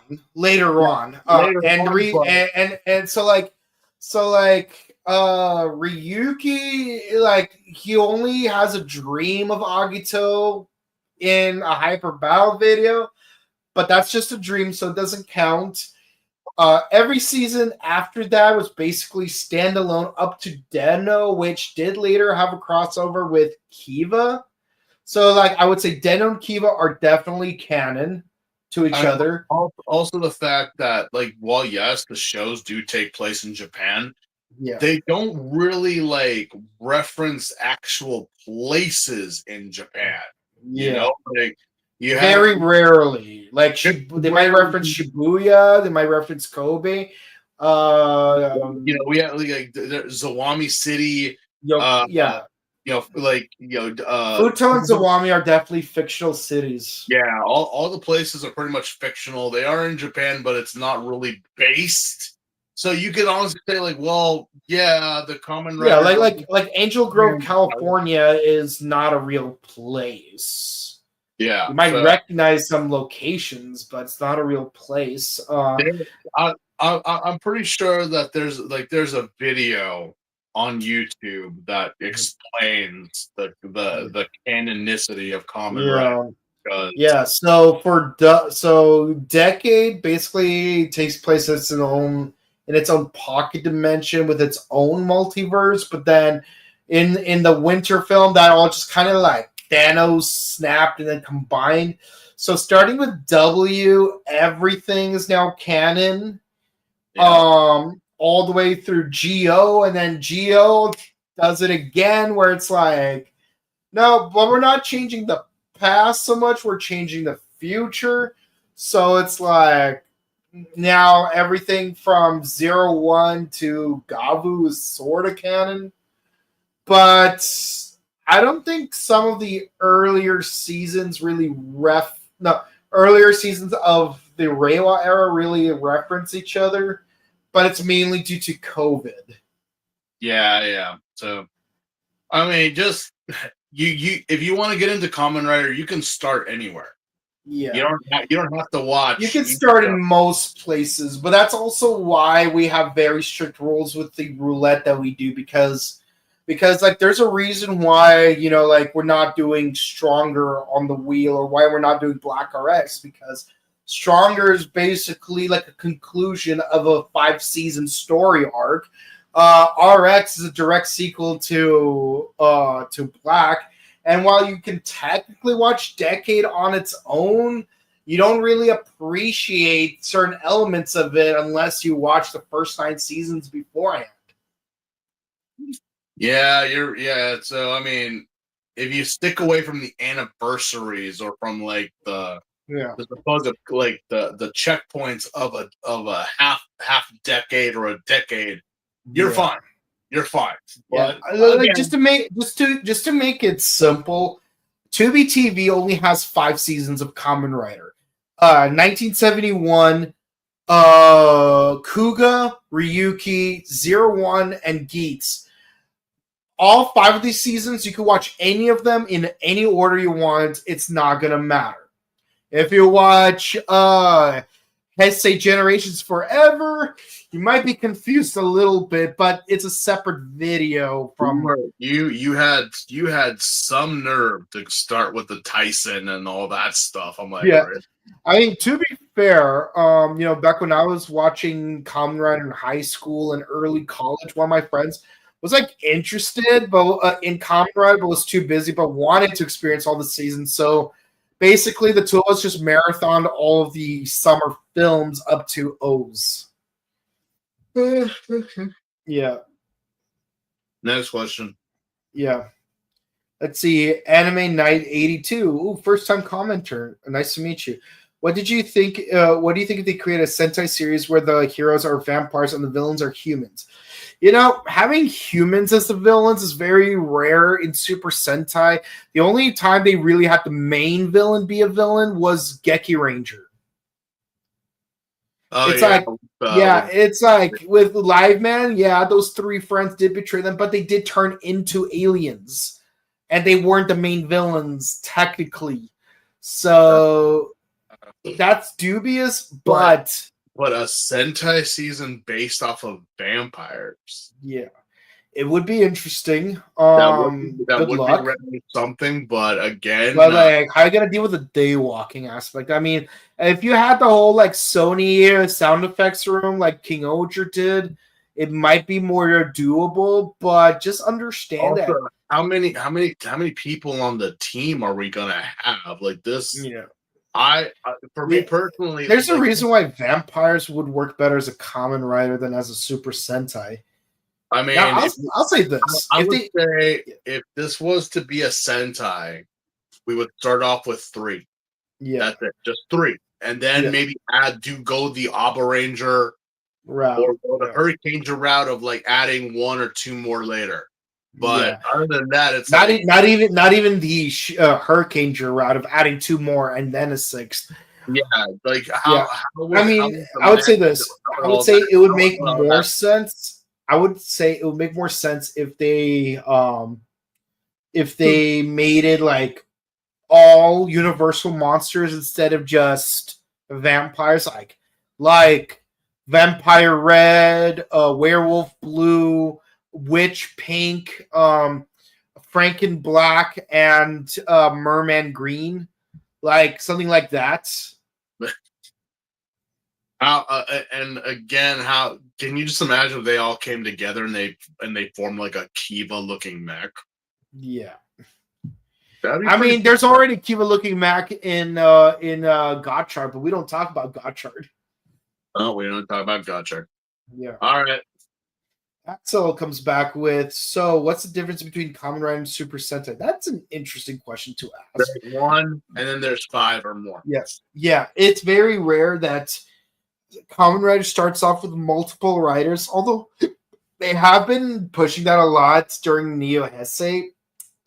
But simply put, they're not a team. They might collaborate every now and then, but they're not affirmatively a team. Think about it this way. You've always had rivalries in shows. You know, you've had you always had, like, and depending on the rivalries, they either become friends early on or they'll be their frenemies. You know, look at Goku and Vegeta. Look at Kaiba and Yuki. Look at even look at some people who have obviously referenced Kamen Rider, like Togashi Sensei with Yu Yu Hakusho and Hunter x Hunter. Ichiro Oda with with the Vince Smoke family. Yeah, with Usopp, with the Vince Smoke family obviously being a Sentai reference. But then also, I'm surprised their sister's name wasn't Goji or something like that. You know, like no, Reiju's fine, but again, even look at Usopp with his saga mask type of persona, especially since they actually did do a Kamen Rider. The sniper. Yeah, like even in the English dub, like his theme song was clearly based on "Let's Go Rider Kick." Yeah, it's like he is snipe. Wait, no, actually, no. It's more like that type of Kamen Rider X. He is Sniper King. He's from Sniper Isle. He will fire straight and true. The Sentai's, again, it's in the name. Sentai means squadron or team. Yeah. Well, the normally is Kamen Rider, not riders, not with an S. It's rider. Rider, A solidary. Even in Kamen Rider Geats, it's like like you have Geats, Nago, and Tycoon like all fighting the same monsters, but it's every man for himself. Like Kamen Rider. Singular. So there might Yuki, we see the second rider before we see our main rider, and even he's like, it's like fight or die. Yeah, so you will see, like, and of course, if you're a fan of anime or manga, whenever you see someone riding a bike and they're like a hero or whatever, and you see them riding a bike or a motorcycle, wearing a trench coat or whatever, that's typically a reference. The solidary hero is pretty much what the Kamen Rider is, while the Sentais, the Sentais I feel are more childish in terms of sometimes of their theme and theatrics. Again, not quite as based on Skullman. Yeah, but here we go. The Kamen Rider. Triple XYZ says, "Now for real, you guys keep coming up with better evil plans than Shocker does." It's scary, isn't it? Yeah, it is. By the way, I love all the Billy and Mandy references. Oh man, well, someone was telling me the other day that they saw the X review, and they're like, my favorite part was when you guys pulled out the secret snake club, like agenda thing. I'm like, yeah. That was perfect. You mean we are a secret club because of our agenda? It is a dark agenda. It is an agenda some other clubs may not agree with. We are Shocker raised. for that category. Shocker does not fall under that category at all. They're not very secret. No, they're not very secret at all. So it's like, yeah, well, when we can, and sucks that we don't use it often in this show. But X was definitely the perfect match for that one. Yeah, these episodes were kind of repetitive. Yeah, no, I you know, it's Sunday. You tend to relax and take a nap here or there. I was just kind of nodding off watching these episodes. Not like the last ones were actually entertaining to watch, and you could totally tell that we were having fun. But these ones were like, yeah. Tapirs are creepier than anteaters. That is true. That is very true. Why do you think that the people, when they saw tapirs in Japan, they were like, that's not a real animal. That's they're very creepy. Like, if you ever played Pokemon Fire Red, you know what we're talking about. Look, man, that, again, the creepypastas for Drowsy and Hypno. But it's based on an actual storyline in the post game. Yeah, no, I know. Yeah, and you can't deny it. You can't but you look at the original Pokemon. There was a lot of yokai references. Oh yeah, within the original Pokemon. Like there was a lot, especially with Drowsy and Hypno. Mm-hmm. So it's like, yeah, that's a Baku. That's totally a Baku. All right. Imagine if Curtis from MMPR stuck around after the power transfer, but still got more focused than Adam. I'm guessing this is a comparison of Taki. Like, it's like, imagine if look. We're gonna look into this. We're gonna really look into see what was going on behind the scenes. But I feel we understand why he left after episode 50. Yeah, after, but again, during before, I'm curious. Look at these episodes and look at Sasaki. Look at his face. Yeah, he looks exhausted. He looks like he's gone through it. I feel like every episode I see a close up of his face, he's sweating. Yeah, he's sweating a lot. So I'm wondering if his health or something was being affected at this point in time. I'm not sure, but we're gonna look into that. Yeah. Nemesis Rider says, for real, why is Ichimonji so absent in these episodes? Again, we asked that same question because why is it focusing? Okay, more Mari, more Yuri, please. But we're focusing a lot. Hell, even Tachibana doesn't get a lot of focus on this. We mostly are focusing on Taki. Yeah. Again, why is Taki not the main character at this point? Forget the whole trope of, he's us on the inside. No, it's like, at this point... No. If there was ever someone that deserved to be a Kamen Rider, it's Taki. Yeah. All right. Axel finishes, writes the last comment. How come Kamen Rider never got an American adaptation like Super Sentai did? It did. Twice. We got the Bond's Masked Rider based on the Black RX. Yeah. It was terrible. It had 40 episodes, but literally freaking Ishinomori's final words on his deathbed were, Saban must never have the rights to Kamen Rider again. Look, don't quote me on that, but look, I'm gonna remember a little history quick about it. When the Power Rangers came to America, it again, blind dumb luck that show. Keep in mind, Stan Lee from Marvel wanted to bring Sun Vulcan over in 1981. Stan Lee tried to bring the Sentais to America. No one would do it. It wasn't until it wasn't until like his one of his friends became head of the Fox Kids network, and they actually like do it, you know. But Yeah, even so, and even Mighty Morphin Power Rangers wasn't even Saban's original idea. Originally, he wanted to adapt Bioman.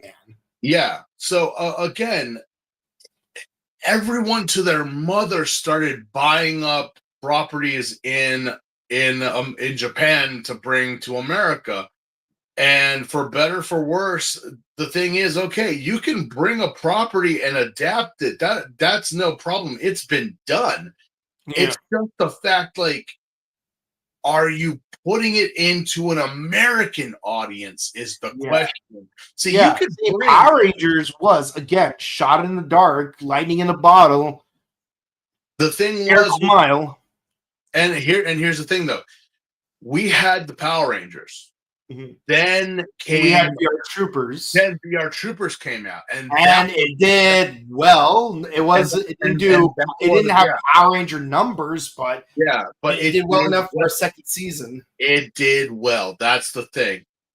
But then they decided to go with the Kamen Rider, and I have no idea. Well, again, I understand why, but it's like, how do you take Black RX, which is a very serious, very dark show, and then turn it into that? Beloved civilian characters died in that series. Especially, like, you know, the VR Troopers had their special portal dimension base. The Power Rangers had the command center. Dex, the Kamen Rider, has a home in suburbia with a white father, an Asian mother, a white sister, and a black brother. Both of whom are adopted. Both are adopted, and there's an abomination of God living underneath the stairs that predates the Furby. Played by Mini-Me. Yeah. So I don't know what their idea was. I mean, seriously, if they had taken the ideas for VR Troopers and did that for Kamen Rider, I think it would have been better. It would have been more successful, but I don't know why. It also didn't help that they used Power Rangers as a backdoor pilot by introducing Dax as this character for 3 episodes. But then once the show finally did come out, they didn't reciprocate that by having... And again, I had an idea where, like, let's have a 2-part episode where just 3 of the Rangers, let's say Kim, Adam, and Billy, go to Leywood. There's an entomology convention probably. And let's say Kim's uncle, not the one with the plane, but a different one, happens to be an entomologist. So, of course, she brings Adam and Billy with her because Tommy's probably doing something else. Like Tommy broke up with Tommy by this point. But like you don't want Tommy to overshadow like the rest of the cast. And then it's like, and then like they meet Dex, and then like Adam and Billy are like, "Oh, Dex, how are you? Oh, Kim, you never met him, but Dex is a friend from Eno. You know that planet where Alpha was in? You weren't there because you had a cold, but he's a friend of ours." Yeah, no. See, the thing is, I don't know, like, who the writing staff was or what was going on. I'm not sure of your age range.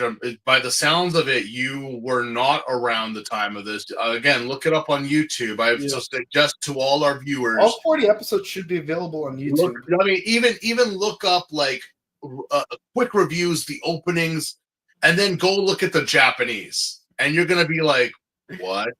Yeah. I know there was a second attempt. Mighty Morphin and Zoo Ranger are totally different, but it still was like childish, which is fine. The second attempt that Kamen Rider to America was Dragon Knight, which was based off of Yuki. It was in production in 2007. The pilot was leaked late 07, early 08, because that's when I saw it. I legitimately had no idea what this show was until I saw the Dragon Knight, and I was like, that face looks familiar. Why does it look familiar? And then finally, it's like that memory of Saban's Master Rider. I thought it was a sequel to to the Masked Rider, but it has nothing to do with it. So I'm Nope. like, It was That's self-contained, 40 episodes, and it was based on Ryuki, a season that aired 7 years prior to the actual release of Dragon Knight. yeah, But a 2007. lot of original footage. They Yeah. made really creative changes. I actually don't mind those. Like they actually made Camo an actual character in the show for 2 whole episodes In instead of fact, just relegating him down to a 15-minute special. it got Um, Dragon Knight has become something that even Toei or has acknowledged it. Yeah, unlike Saban's Masked Rider, to the point that they got veteran Kamen Rider actors to do ADR for a Japanese dub of Dragon Knight. And fun fact, Ren was the only actor to reprise his character in the American counterpart. But the voice of Odin did play the belt. Like when it says survive vent, shoot vent, attack vent. I will say though, I mean, the one thing I didn't like about Dragon Knight is just how the transformation was done. You know, It looked better in the pilot. yeah, and the pilot was a lot better, but Yeah, in the pilot, you know, like like Ren goes in a pocket dimension and like he does like the full like body work, like Kamen Rider, Wing Knight, initiate, and like he actually like does like the pose and like it's like hey, but Wing Knight, but, initiate. but in the show it's just like Kamen It's just Rider. Kamen Rider, and you don't even stand. Well, you do need to stand in front of a mirror to like summon the belt, but like. But at the same time, I was just like, there could have been something more, you know, better, or at least hell, henshin is just another word for transformation. They could have just said that, you know, but yeah. And again, I thought that they'd be like Kamen Rider, Blast Knight, initiate, Kamen Rider, Venom Knight, initiate, Kamen Rider, Claw Knight, initiate. But anyways, but I digress. There's but 12, the real problem, guys. So problem with the show was the marketing, though. Like it had almost no marketing. The only time they ever had commercials for the show was literally during the CW4Kids time slots. It didn't air on 4Kids. Sorry, it didn't air on the CW. They didn't air commercials on the CW outside of the 4Kids time slot. They didn't air commercials during other channels like Cartoon Network or Nickelodeon. There was like almost no marketing. The toy line was abysmal because they had 3 main action figures of Torque, Dragon Knight, and Wing Knights transformed. They had 3 figures of those same 3 riders in their civilian forms with their armed monsters, and you could disassemble certain parts of the armor monsters in order to become additional weapons, but not all of them, unfortunately. There's 3 motorcycle toys where because you have that main motorcycle from the series that they used to go to Ventara, but then they had those 2 new motorcycles for like when they drive into like that, they're like American original. So you had those 3 motorcycle toys. So we're up to 9. They had the actual belts, not compatible with DX, but it does the spinny thing with and there's like a mirror on the back, so like it does look like it's like just like in the show. And there's like 6 interchangeable cards, so it could be one of 12 riders, so that's decent. And finally, you had the drag visor, and that's it. Like that's the entire summary of the Dragon Knight toy line. So, because there was no marketing, there was very few views, and because there were few views, the show got canceled with 2 episodes remaining. So, to watch those last 2 episodes, you had to watch them on the CW4Kids website. But now you could watch all 40 episodes through sometimes on YouTube, sometimes on Dailymotion, sometimes on the archive, and sometimes the Coastal Quay. Well, again, they've always had rumors, they've had rumors that they were trying to bring like the Kamen Rider to the States. Remember when? On era, yeah, with the Power Riders thing. Yeah, the whole thing. But Like, that did not fall through. Like people Yeah. speculated it would have been Forze because you had the whole high school setting, and they did have a crossover with to Go me, Kaiser.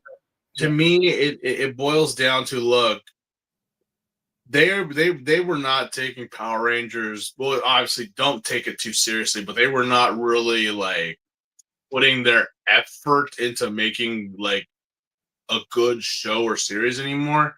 And I feel as if they had brought the Kamen Rider to the States again, it would have just been a rehash of Saban's Masked Rider all over again. And or again, just another Mega Force. Again, Dragon Knight, it is talked about, it is remembered fondly. Even the Japanese have acknowledged how good of an adaptation it was. It was just I would even go as far as to say the Japanese liked Dragon Knight more than America did. Yeah, but again, America just doesn't give a crap about outside. Like again, if it's not a DC or a Marvel, the superheroes get no love or attention. They get none of that stuff. Yeah. If it was an established, like, hell, they did that Avengers anime that apparently got pretty good rating here. But if you were to say like, hey, we're gonna do a live action show, again, it's a 50-50 if it works. It really is. It's a 50-50 if it works. And those are not good odds when it comes down to, especially now since they're saying they're trying to remake a live action Power Rangers on Disney Plus. Again, who writes these articles? I'm like, all right. Where do you get your again? Well, because that all happened, if you look at the current Sentais, they are, I don't know if you could adapt them. Even the Kamen Rider, I'm like, even the idea of adapting Shinkenger was dicey. Yeah, it's like like Forza could be, O's could be, Wizard might be, but look at Gaim, look at Drive, look at Ghost, look at Build, look at all. I'm like that worked in a Japanese audience, but for Americans, yeah, I would just say, you know what, see it as what's available. Do some research. Look at all the riders. Go online and see every rider and see what you like, what design hits with you. See their base form and then their final form, and be like, okay, what's this about? Okay, go with that then, because you can't really go wrong. You will have some you can go more wrong than others. You yourself will be the judge of whether you think the show is great or not. I mean, there's some shows that a lot of people love that I didn't understand, and then there's some shows that I love that people look at me and I'm like, what is wrong with you? I'm like, what's wrong with you? Yeah. But like people were giving you the stink eye just because you said that. It's like, yeah, I'm Gaim, but it's not goated. Oh no, I got people asking me, did you really say that Gaim was not the GOAT? Yeah, I said it. I liked it. Yeah.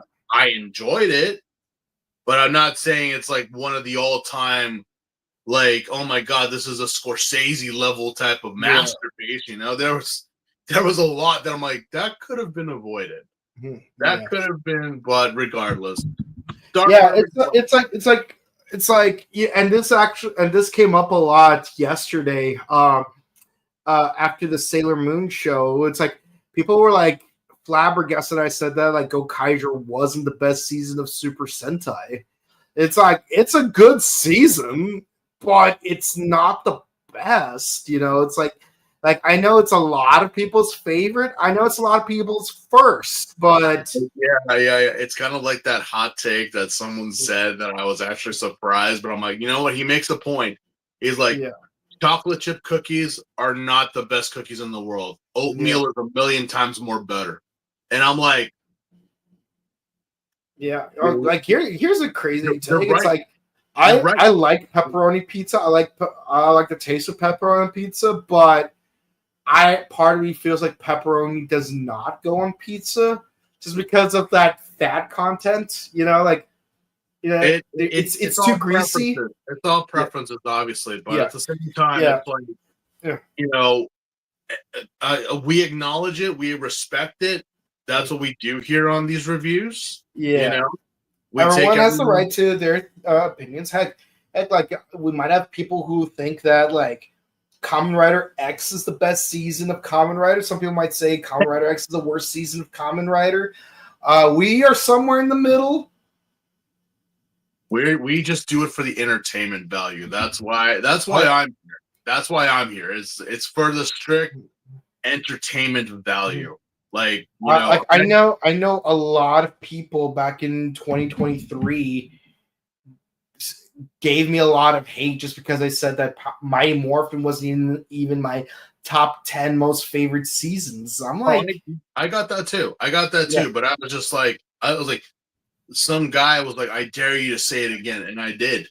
I did. Mighty Morphin's and not the they top were- 10 best seasons in my opinion. Like Yeah, it's the one that started it all and it laid the groundwork. I'm not questioning it, but the alpha is not necessarily the best. That's why we have a beta. That's why we have a final. You know, like Zia was better, In Space was better, Galaxy was better, Time Force. Take your pick, pretty much. I mean, it's a variety. Mhm. Again, it goes with Sensei's, goes with Kamen Riders, it goes with Ultramen, it goes with any Tokusatsu. You know, like some people will say that the Showa era Godzillas are amazing, but then you look at the Heisei, and it's just like, well, everything has its good and bad days. So, Yeah. regardless how you start your journey, as we did back when, it's how you go about it. And As long as you approach it with love and community, right? Yeah. Again, I go on the whole thing of like, I make fun of it, I riff on it, hell, I rag on it. And some people ask me, "Are you even a fan?" I'm like, "Of course." Yes. But ragging on it's part of the fun. Like I will say all kinds of like I have ragged on Gokaiger cast, I have ragged on Shinkenger's cast, I have ragged on Ols, on Wizard. I'm like, but it all comes from a place of love. So pretty much the only thing I won't rag on is the movie Speed, and we already explained why that movie is flawless perfection. But regardless, yeah, ladies and gentlemen, that is it for these reviews and these questions. Thank you so much. Yeah, we had a lot of them. We're like already 2.5 hours in. And again, thank you to our people. We've had quite a number of people watching today, and your comments and questions. I'm hoping that we've answered them perfectly. And any more, please don't hesitate to contact us. Yeah. So if you enjoyed, please be sure to comment, like, and subscribe to us on YouTube, Facebook, Twitter, Instagram. Ding the bell icon to stay notified for our latest videos. And please be sure to share our videos because it helps us out with the algorithms. On Mondays, we do the original Ultraman, and they recently announced the trailer for Ultraman Omega. So when we get a release date on that, we're going to get a better idea as to like how we're going to schedule our show from there, leading up to that season. Wednesdays, we're coming back to Kamen Rider Gob now that we have a new episode. Same with Gojuju on Thursdays, and of course on Sundays we're continuing our trek through the original 1971 Kamen Rider. We are a third of the way in. Third in now. It's like 33 episodes. It's like on any other season. It's like, wow, we're above the hump. We already would have had like some of the main characters die. We already would have had an upgrade and possibly a final form by now. Yeah, a lot of final forms show up around episode 33. So it's like, yeah, we don't even have that here. We're just like, no, we're just beating up armadillos on a yeah, but we'll get there. Like, we're actually making good progress, and we might even discuss more on that progression next week. So definitely stick around. Next week we're doing 6 episodes.